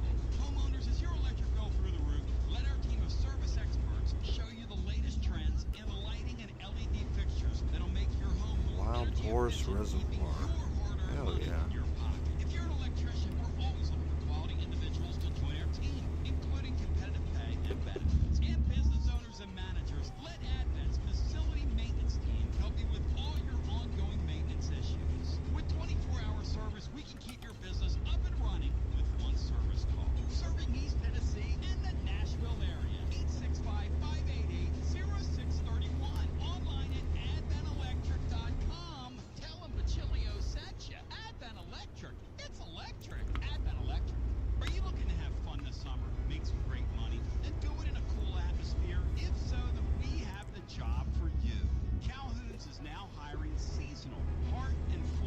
Come on, assholes. God dang.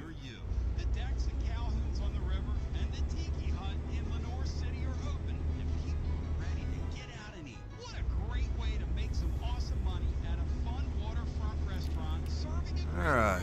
If you're in the restaurant We industry, are on our way to Seattle. Calhoun's wants to talk to you. Got 681 miles to go home through Kenworth for them. Calhoun's wants to talk to you. We're looking for servers, kitchen help, and Been to the Port of Seattle before. Had one unfortunate experience where we destroyed our truck by just speeding through it and hitting one of those little crane things. It's great. Hopefully we don't do that again though. Come on, man.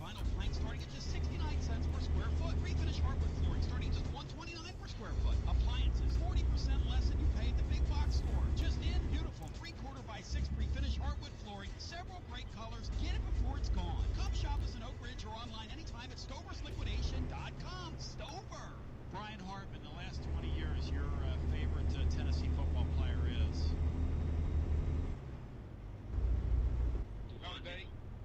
Not a trick question, Brian. Your favorite Tennessee football player last 20 years?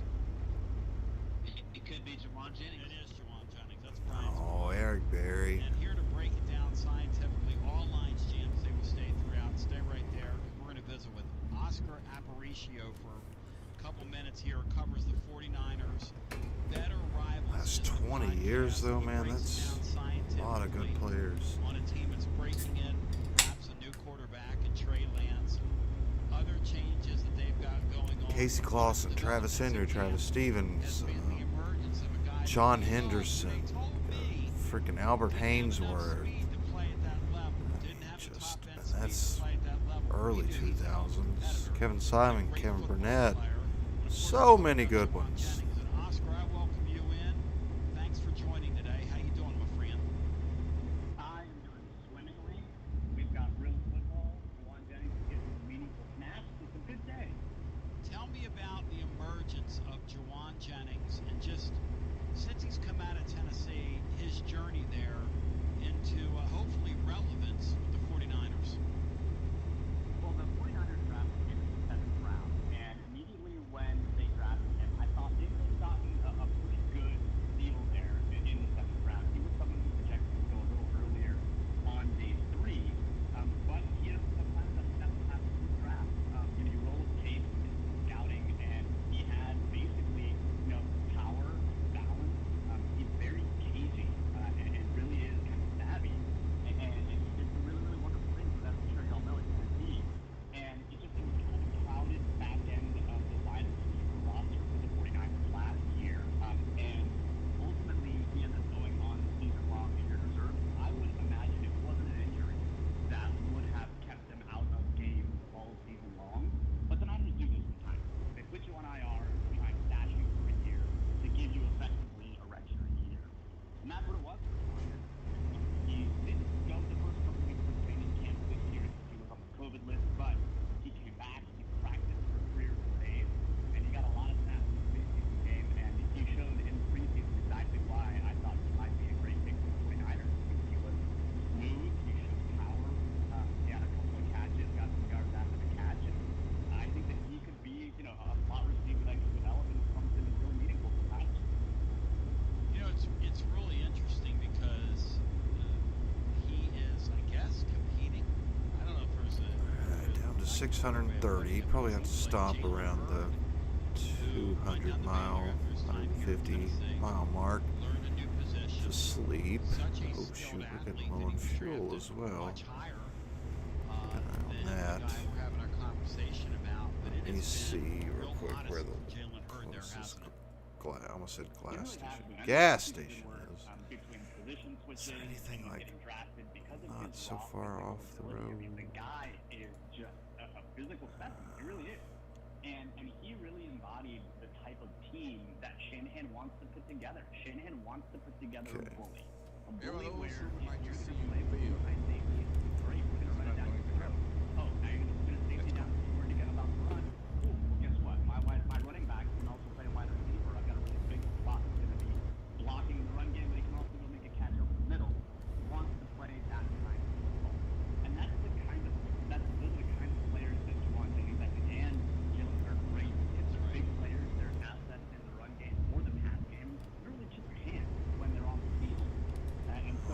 God, who cares?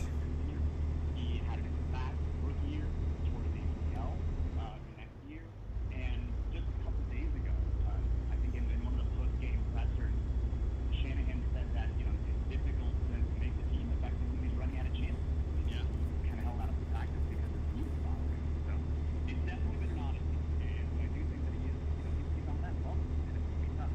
It's a 2019 third-round pick, and if Jennings continues to come, That's a terrible idea. I'm Oh looking gosh. at a report back on August the 10th.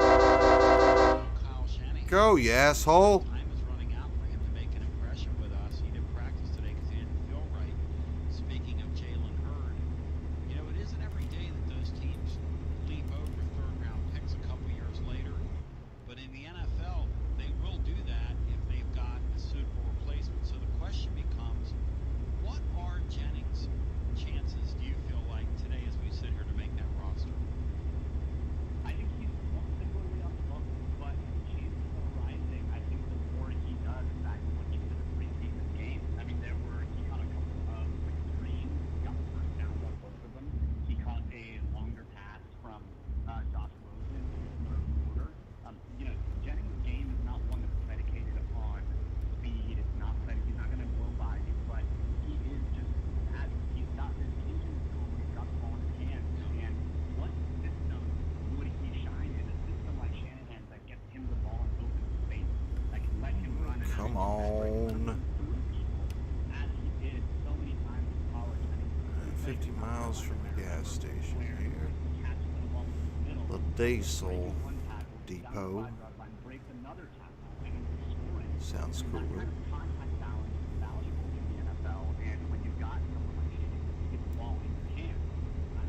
Little river action. Thank you. Somebody going fishing over there. Good luck to you, feller. Watch out for some snakes. God, man, snakes, man. Oh, so damn creepy and oh.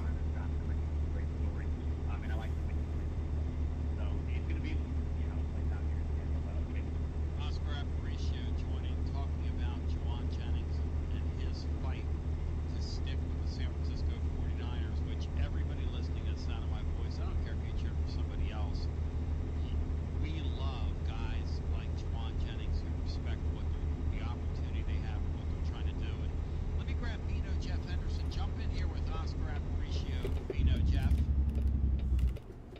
Oscar, even if Holy Juwan shit, doesn't Mott. make Bastard. the actual roster, you feel like he's a guy that's in line and has done enough and been seen enough to be picked up by someone else or make the 49ers practice squad?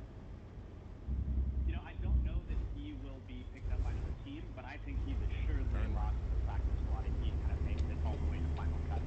Especially with the expanded practice squads this season, they're keeping some of those COVID year rules, and now there's just more spots on the practice squad. I think he would be, if he had another year on the practice squad, that may not be terrible, but I do think that he is going to be on an NFL roster, whether it be practice squad for the Niners or regular season roster for the Niners or somewhere in the NFL. I do think he's got that kind of a skill. So I think he'll hang around for sure.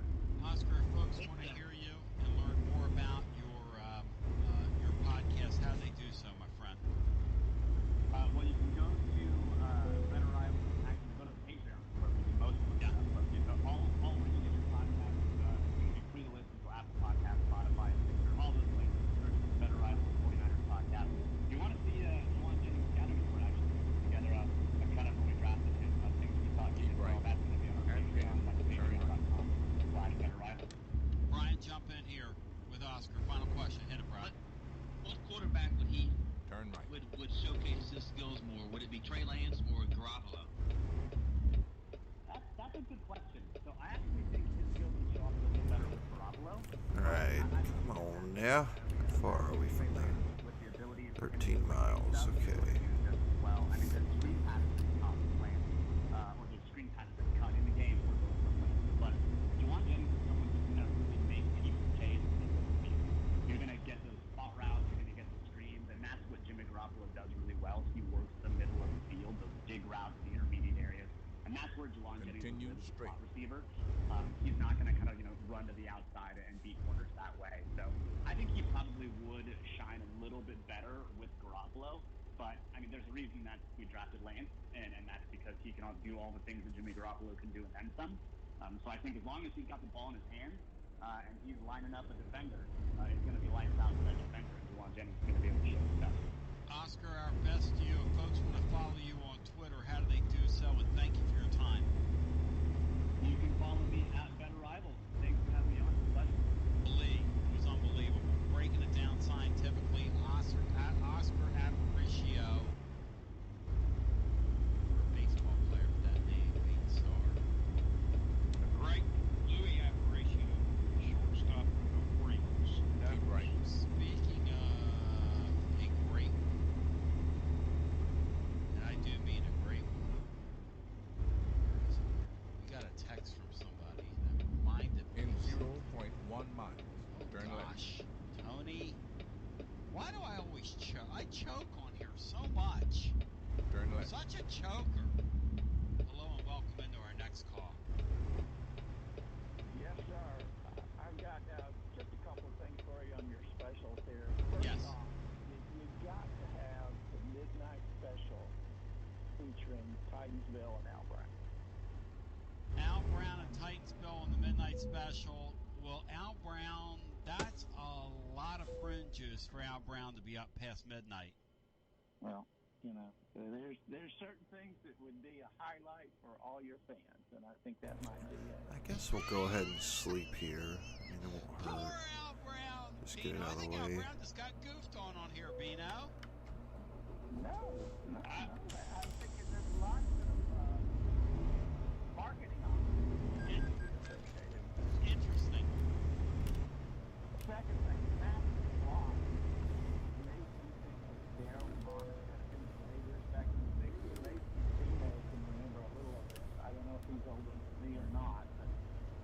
But the reason those guys in the AFL caught the imagination. All right. Good night and good the morning.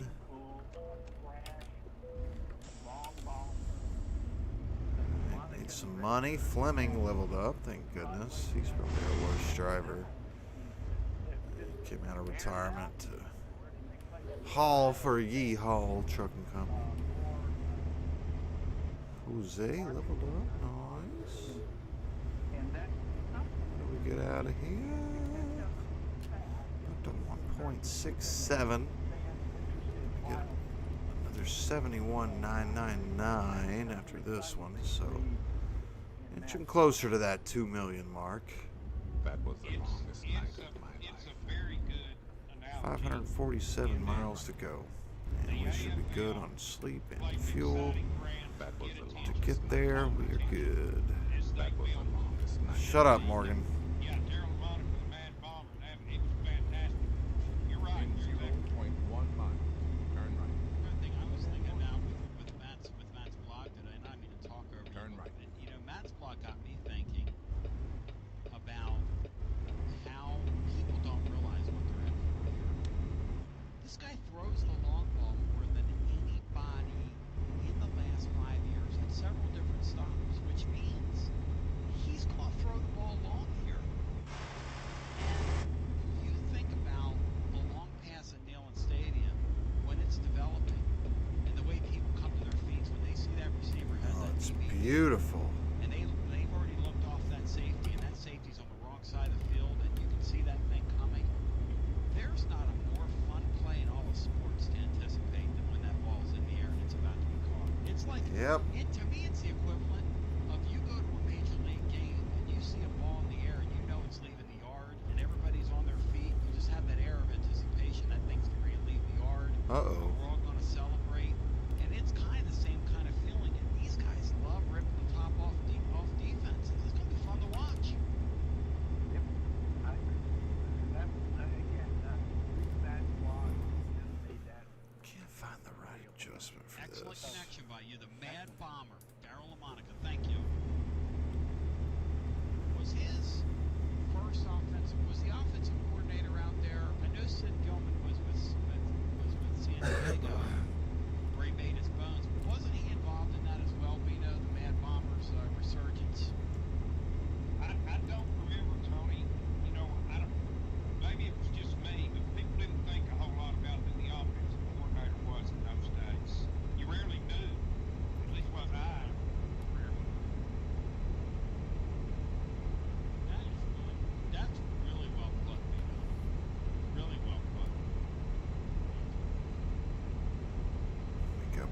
time here.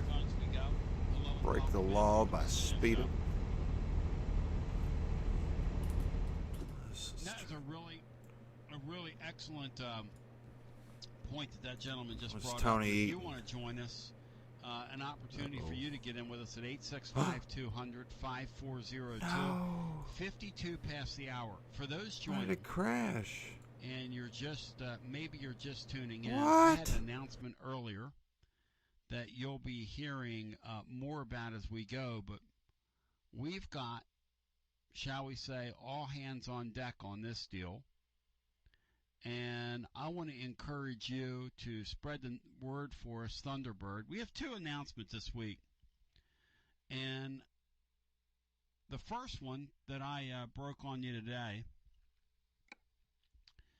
is that we're really excited here about the Josh Heupel era. Now, Matt's written about a 6,000-word It's the tome only time as I'm ever referring this to it game has being crashed on me. That's he freaking couldn't nuts. go the war and peace route, but it's pretty darn close. I mean, this thing, if you were to read that, out loud, like as a speech to somebody, how long's the speech at that point? 90 minutes? But it would be one you would be riveted to, Tony. I mean, Matt, you're such a sheep. Matt, you're a sheep, Matt. There's nothing boring about it. Oh, no, it's excellent. It's long and entertaining. It's what I see Tennessee football being this year. Long and entertaining. Great point. Which beats short and Entertaining. long. I don't know. I think giving up 50 billion points a game is going to damper that. My Phillies game yesterday with the Okay, Reds, now we're took back. 4 hours.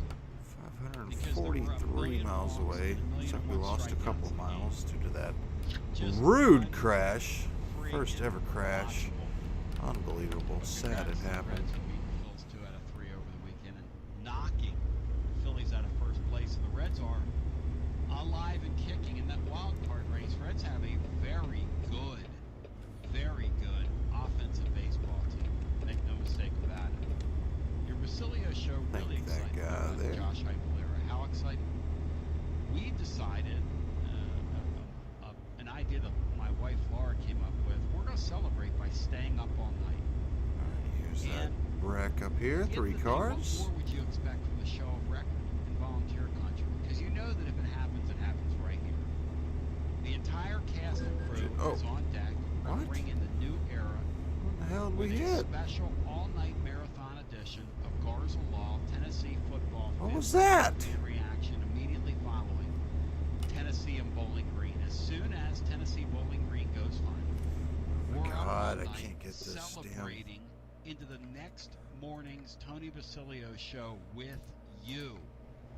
Right here at TonyBasilio.com, on our free app or wherever, including TuneIn Radio, you're able to hear us, and Twitter Live. We are TonyBasilio.com, Android, iOS apps, tclub.team. Everybody all over the world will be heard during our broadcast. Spread the word, tell a friend. It is a no holds barred, no callers banned or barred. Oh, come on, Cattleman. Come on, Small Mike. It's a one-shot deal. Everybody's welcome to participate. Everybody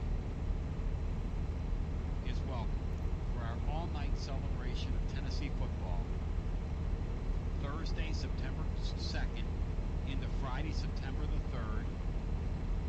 Please stay up with us as we celebrate the new era of Tennessee football.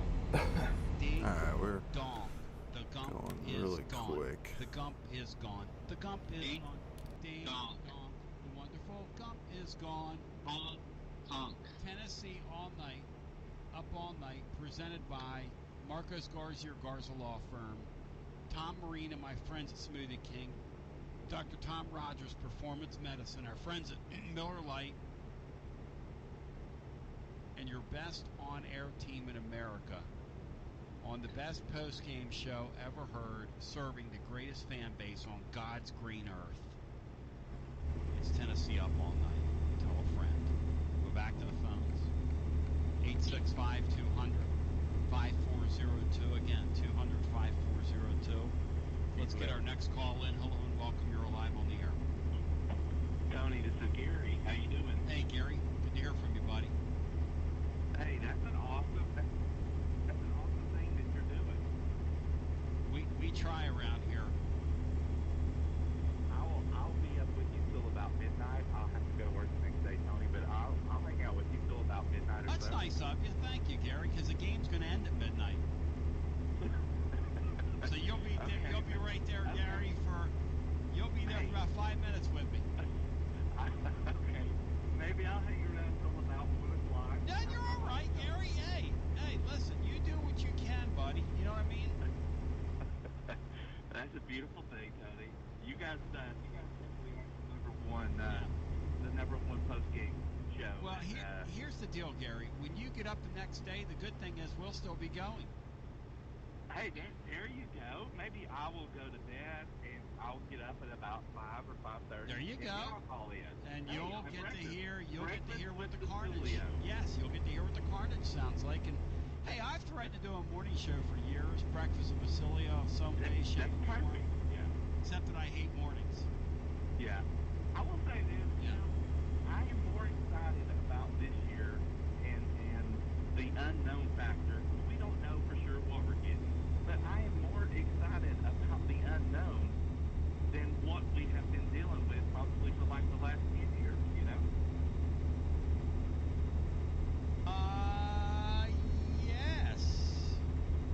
Yes, that's where the closer this thing gets, the more excited, as I like to say, stay right there. I'm going to hang with you.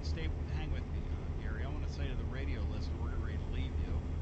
But I do want you to know that I love you very much. And we'll be back tomorrow doing this all over again, God willing. And if the creeks don't rise, as they say in the trade. But for the rest of us, we're going to hang out in my little neck of the woods.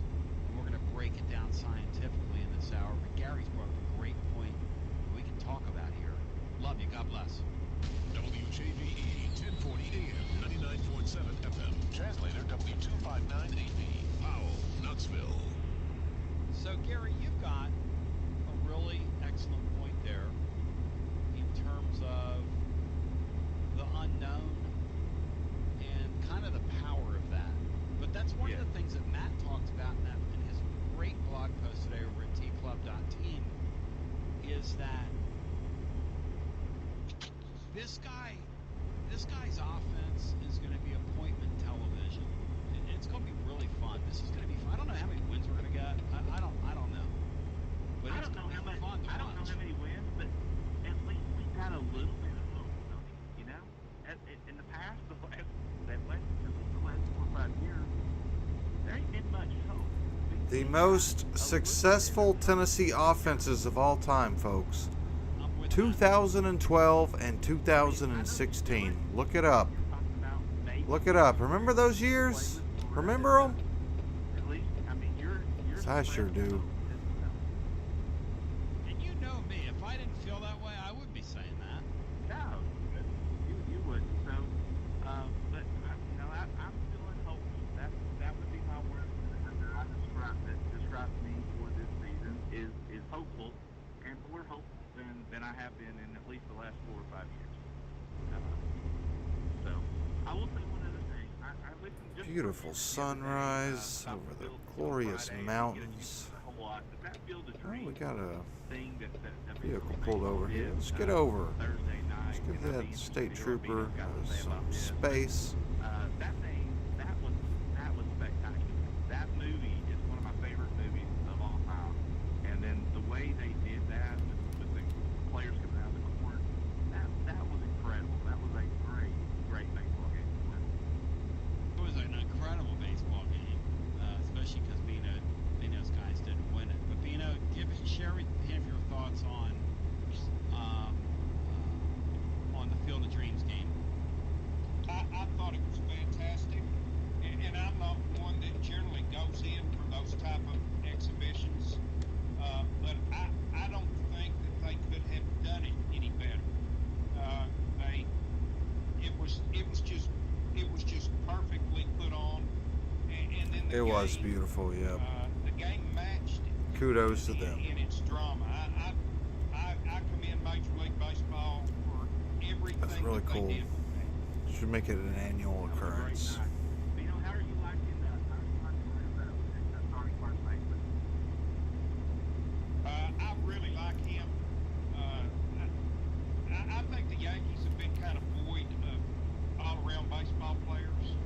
I think I've been, basically Judge and DJ and Urshela were the guys that I consider to be kind of real baseball players.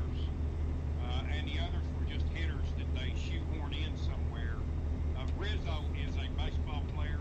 He's a difference maker in the dugout, in the clubhouse. Got a smoking bear sitting back there. Really like Rizzo. I hate that he's off the field right now. Gary, explain something to me.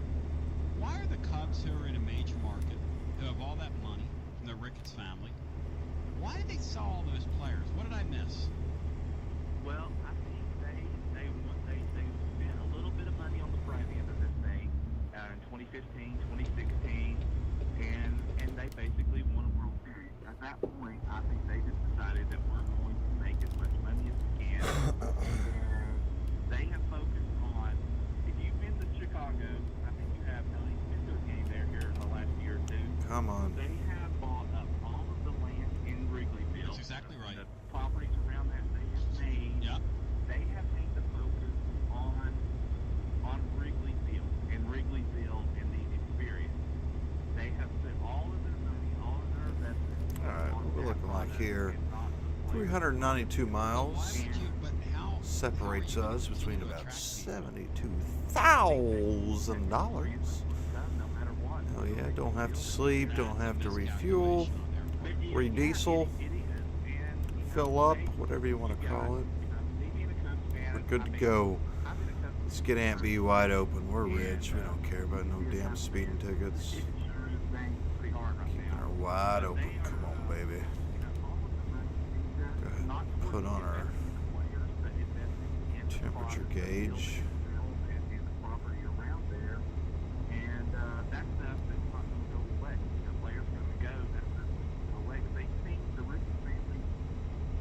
Seems to manage and own that team. Like you've got a large market city, you've got a large market fan base, and you've got small market owners that are managing and owning that team.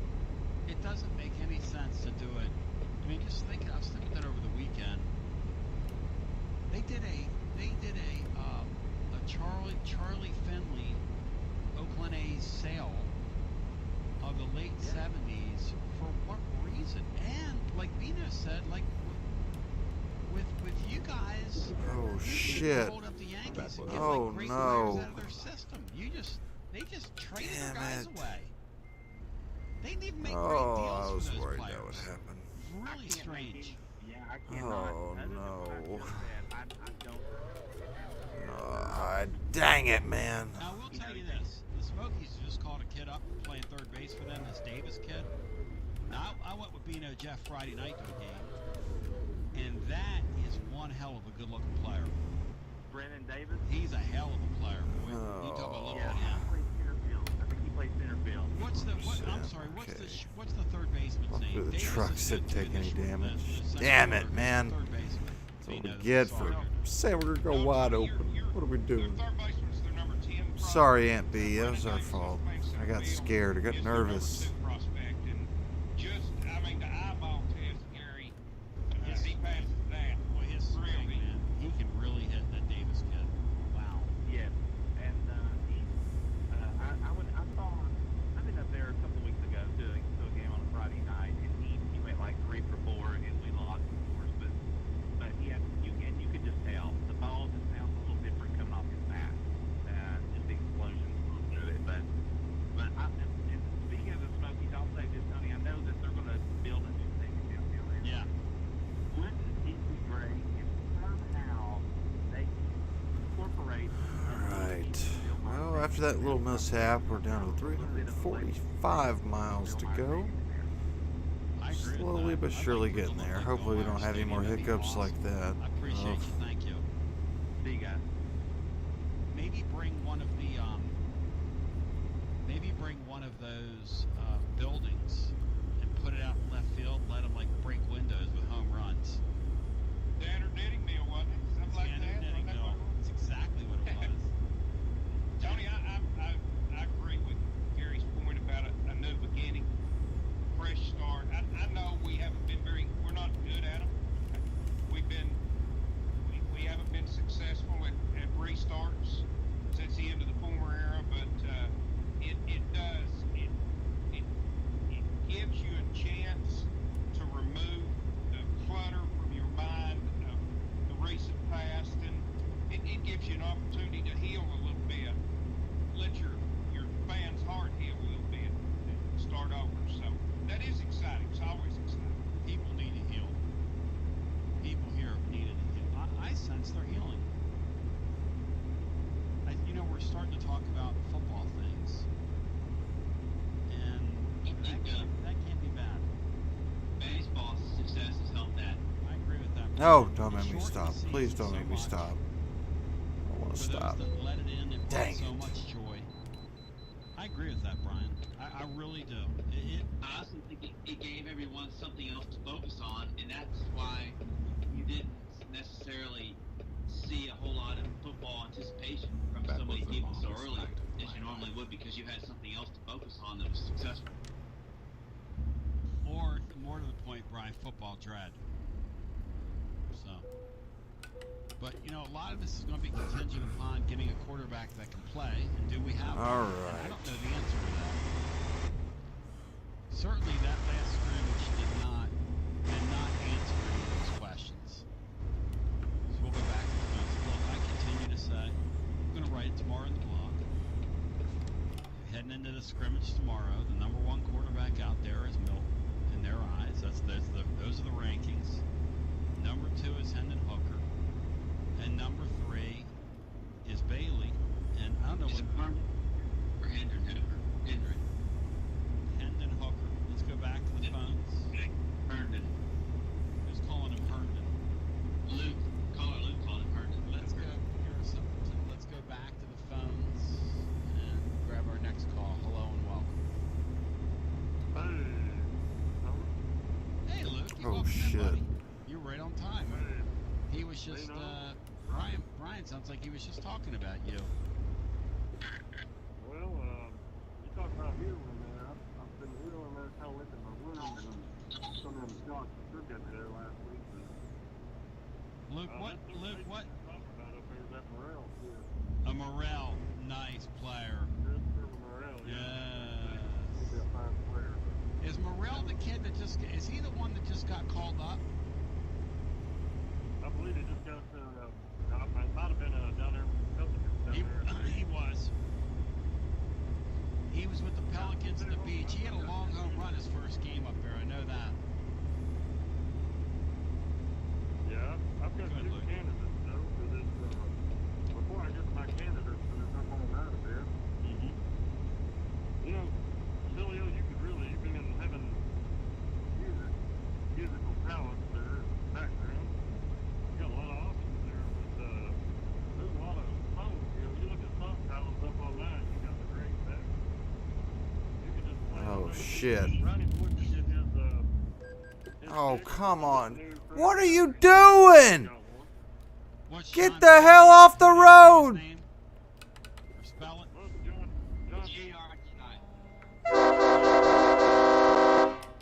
P-A-R-D-I. What the hell, man? Why do you have to slam on your damn brakes to make a turn? Not even a stop sign turn or anything. Just a slight little turn. What the hell, buddy? Get the fuck out of the way, dumbass. Jesus Christ. Alright, luckily the truck's still okay. That's all we care about. Aunt B, you're okay too, baby. We love you. Big Rig. Let's hear what Vienna thinks of this. No. I don't know what this is, but I don't like this. No, stop. Stop, Tony. Stop. What's happening? Oh, no. No, stop. Oh, shit. Hey, Luke, sing with it. No, no, no, no, no, no. Pick me up all night 2 weeks early. Storm, before Julie got here. Shit, man. Come on, Tony. That thing, What are you doing? Get water in it. It just 271 miles to go.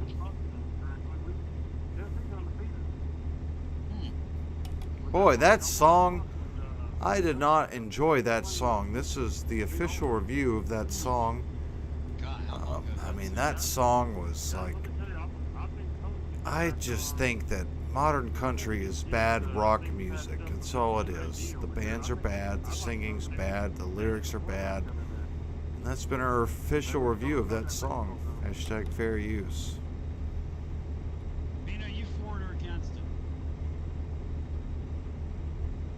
Danny White coming in the show on all night or the dome? The dome. I'm against. Oh my God, that song sucked. It had a shitty background music and he did something that rhymes with, I don't know. Hashtag parody, hashtag fair use. Folks, that song is an example of what type of country music you should not make. Hashtag instructional. Hashtag fair use.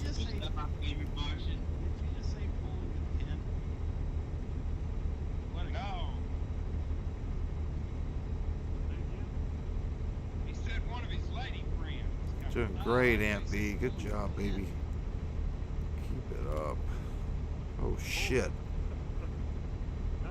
Keep it up on the roads, what we meant to say. 253 miles. Come on, baby. We're getting closer. Speed limit 60, and we're going about 76. Looks like maybe 78, 77. Don't make a stop. Yes, bitch.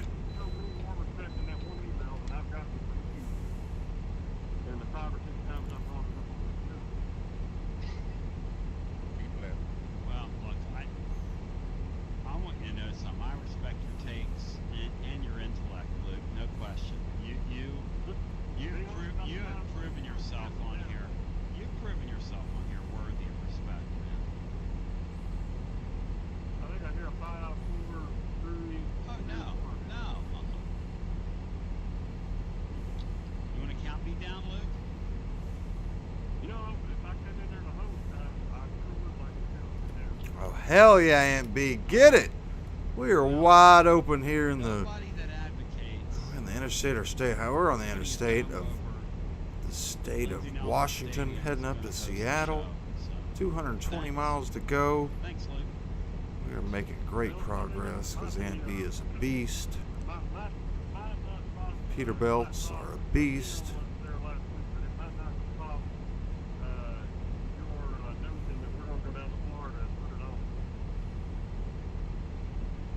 Luke, thank you. Good talking to you. You know, what did you do? 25 over the speed limit. Dang, man. Calls have been like really in my face. What is that about? Tony, I don't ever have to do a whole lot to get someone angry at you. What did I do? I woke up this morning, had breakfast, did a bunch of work this morning. Now I'm doing the show. Then I'm gonna do a bunch of work this afternoon. Hello and welcome into our next call. Hey, good afternoon, guys. David Chattanooga, how are y'all? Hey, David Chattanooga, welcome in. You know, I just want to congratulate you, Tony, on always being the market leader. If my memory serves correctly, I don't think this has ever been done before, has it? Never been done. This has never been attempted, never been done. That's awesome. It brings that flashback to me of old WCW Saturday night. No! Oh, thank you, Aunt B. I love you so much. Oh my God, how did that happen? Oh my God, the trucks are over there. Oh God, the humanity. Oh no. Would you do this? Would you wear the... Oh God. 2% damage to the truck, so we're gonna make less than 71,999. Damn it! How did that happen? Shit far, man. Ah! Damn it! Damn it! Damn it! Damn it! I mean, I'm always up by the crack of 9, 7. That's pushing. That's good. I think Steve and Blake can do a little victory almost that morning when we all wake up about 6 o'clock, 6 or 7, and maybe they can talk a little recruiting too. I'm kind of for it. Are you kind of for it?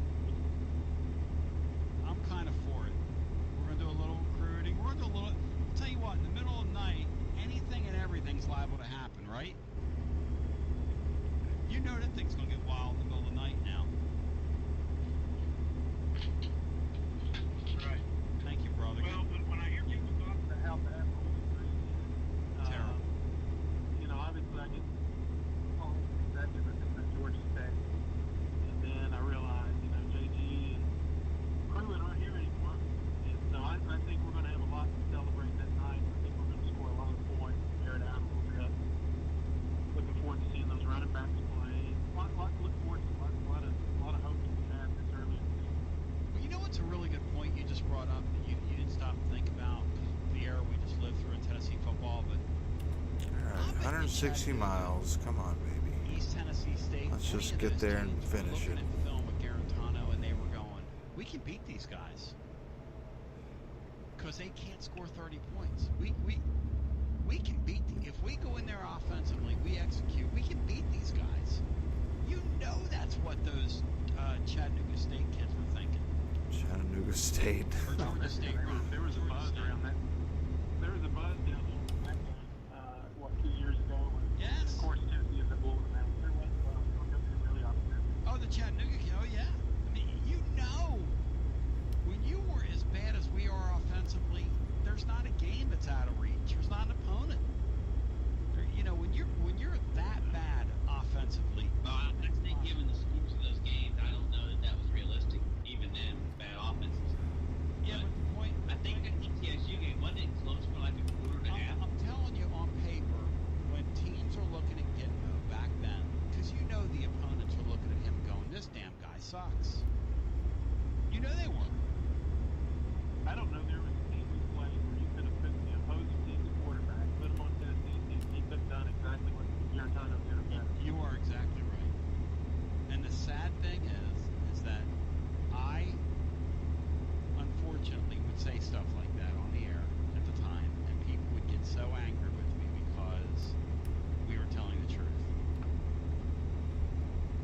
Right? It is what it is. He's a nice kid. He's Nice kid. Nice parents. I bet his Yeah. parents all games. Never said that. Yeah, they're great. He deserved to play with his ability to play quarterback about 4 or 5 games here in his career, not 35 or whatever the number was. You know what I mean? That's just the reality of it. He deserved to have like a half a season, and everybody go, that guy can't play, so you got to go get. And that's what happens. Look, you think Harrison Bailey's going to get 30 starts here in a career? Oh man, sad. No. And Harrison Bailey's about 120 miles. Let's go, baby. Let's finish this shit. The unfortunate accident, but that's all right. We're better than that. Unfortunately, no, because. No, it was unfortunate. But I'm sure some of my gambling degenerates like Nashville Lee will be able to watch a ping pong or something out of Malaysia. Well, just a couple more things. Over the weekend, I got you, Tony. Don't you worry, bud. We'll be I there. did not. Tell me about it. Check that thing out. I've been running lately. It's going around on Twitter, going viral. These huge, really big 300-plus down Rams fans get into a fight with a whole row of Rams fans in front of them. And they're arguing with each other, and then there's this heavy set lady, a row behind the guys, and she, like a grenade, throws the guy's got his back turned. She throws a full drink at the guy, and then he turns around and hauls off on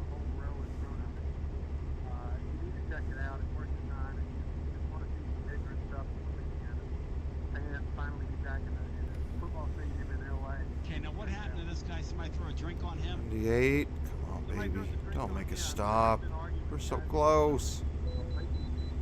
Oh, dang it.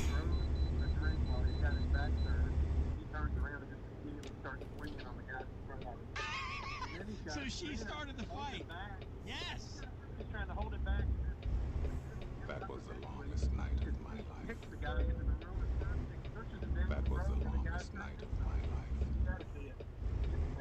So it ends up, so this woman throwing a drink on him ends up starting 3 rows of fights by her throwing a drink on him. That's incredible. Yeah, I will look that up. I absolutely will get that, yes.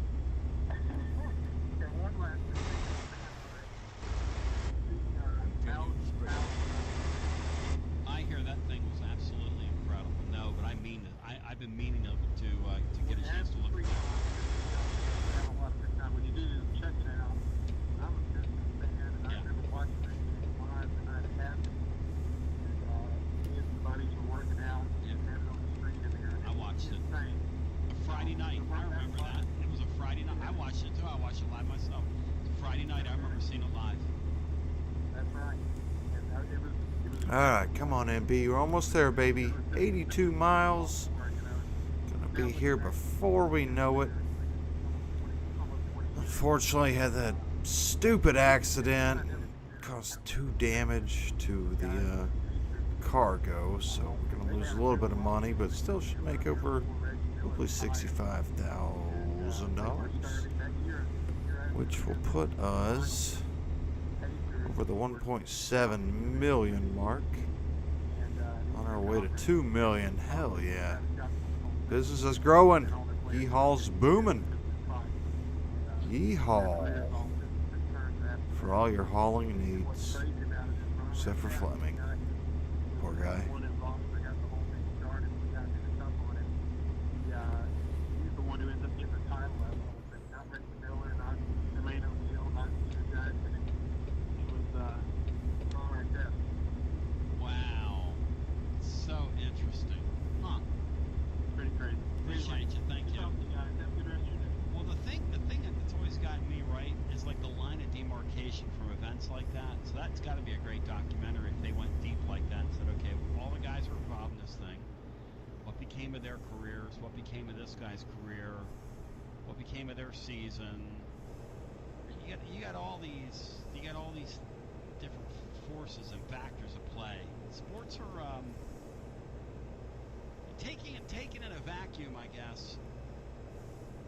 You just go, well, that was a one-off deal, and it was kind of fun while it lasted. Huh.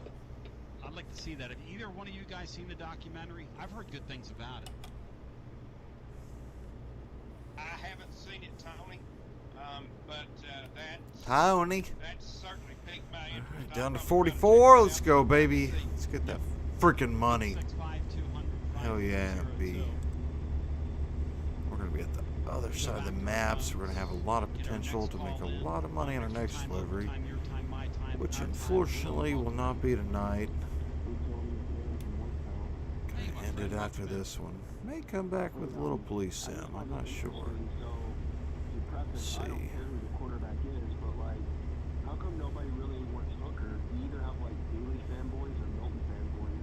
It's like, it seems like nobody was really that big on Hooker. Good question. He is kind of a remnant of the Pruitt era, I think, would be the way I would put it. He came in very late, though. He doesn't seem like he's really over there, would be my answer. Why do you guys It's not like feel like Hendon he's been here for a year.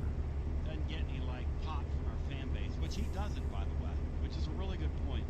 Why do you guys think it is? I think it's exactly what you said, Tony. He's kind of a man without a country. 22 miles. When it was obvious that our coaching staff was getting ready to get run, and most people's introduction to Hendon Hooker was, "What are you doing here?" And some people. Who are you? Virginia Tech? That means Pruitt State. And so he's having to carry that baggage.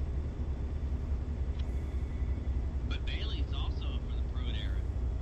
Yeah, but I mean, he was at least. The whole goddamn teams from the Pruitt era, Brian. Shut your damn mouth. Jeez Louise, son. Glad that he was here. And the Hooker showed up. He thought, oh no, this 11 miles, baby. Let's go. And the Hooker's almost like a guy that lost a bet. He's like, well, you lost your bet. Get down there to Tennessee and enroll for a week. And he's still here. Hey, we're glad to have you, Hendon. Kevin Steele's one recruit. Yeah, Kevin Steele's one recruit. Oh, shit. That's pretty recruit. $900,000 for one recruit. There you go. Hey, it's what the G League Ignite has offered this kid that Tennessee is trying to get to play basketball next year. I got really scared there. $1 They were billion. about to ramp that freaking overpass. Keep right. And turn right. Anything else for us? It's a great Down to question. 6 miles, baby. We're here. Literally, you can't find. We're here. If it was a political That campaign, damage to that's those what trucks, kid has that's nothing. Don't worry about that. That's normal transportation damage. No need to dock or pay at all. Used to work as a security guard at the game way back when, and he told me a story that Alabama upset a Tennessee one year, and someone threw a liquor bottle, and this is before they had the protective nets. So my grandpa gets his cane and he breaks it, and then Bear Bryant shakes his hand, and I joke and say, "You should have let it hit him in the head. That way Tennessee can win the championship." Oh no, that's so Bear Bryant saw that your grandfather protected him and went over and shook his hand. Yeah, he busted the liquor bottle with his cane because somebody threw it at him. Wow. Wow. So somebody let the thing go, and he had the reflexes to get his cane up in the air. Yeah. Yeah, he said he did it real quick. He said his instincts just took over. That's an incredibly great story. I listen. Bear Bryant is Southern college football. They didn't hate him, Bino, like they hate Nick Saban, did they? Oh no, absolutely not. He was like a royalty almost. Bear had a royalty. About to pull in, baby. Oh man, thank goodness we didn't have to get towed. Waste a lot of time. There was a lot more regional pride at that time. Oh, okay. You hated Alabama one week a year then, not all year round. Now you hated Joe Paterno, right, Bino? Yeah, I didn't like Joe. I thought Joe was playing in a Mickey Mouse league and acting like he wasn't. I saw a thing on. Mickey Mouse area, the Eastern football, which couldn't play dead. I saw a thing on YouTube last night. It was a Kennedy assassination thing in the middle of the night, and it was William F. Buckley. It was who's the other guy? Robert Blakely.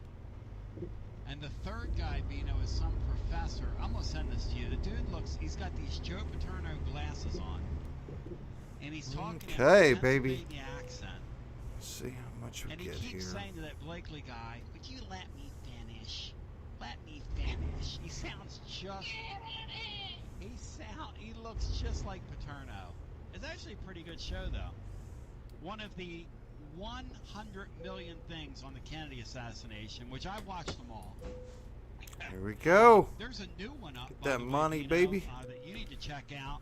All right, satisfactory. Was, we know. We're CBS's sorry. Look. Cronkite and a young man Rather back in the $63,000 I want to say though. 65 or 66 Up to on level the Warren 36. findings. Heck It's yes. a 4-part feature. But all right. Anyways, ladies and gentlemen, we And it's leveled up up, there on YouTube, and and it that's is our last thing to fantastic, Bino, Jeff. do there. He's like me. He likes Fully the stuff, XP'd out, Kennedy assassination. or not We XP'd like that out, stuff. but skilled out. Yeah, Anyways, we're gonna end it here with. Let's go back. Stop this here. End it with $1.748911 million. Unfortunately, couldn't get that 1.75 mark, but we'll get it by one of our people, one of our drivers here. See where they're all at. All hanging out in Utah, it seems. Gotta get in this California market. A lot of money there. Anyways, thank you, anyone and everyone. We hope you enjoyed. If you did, leave a like, leave a comment, subscribe if you're not. all that good jazz. And we'll see you next time.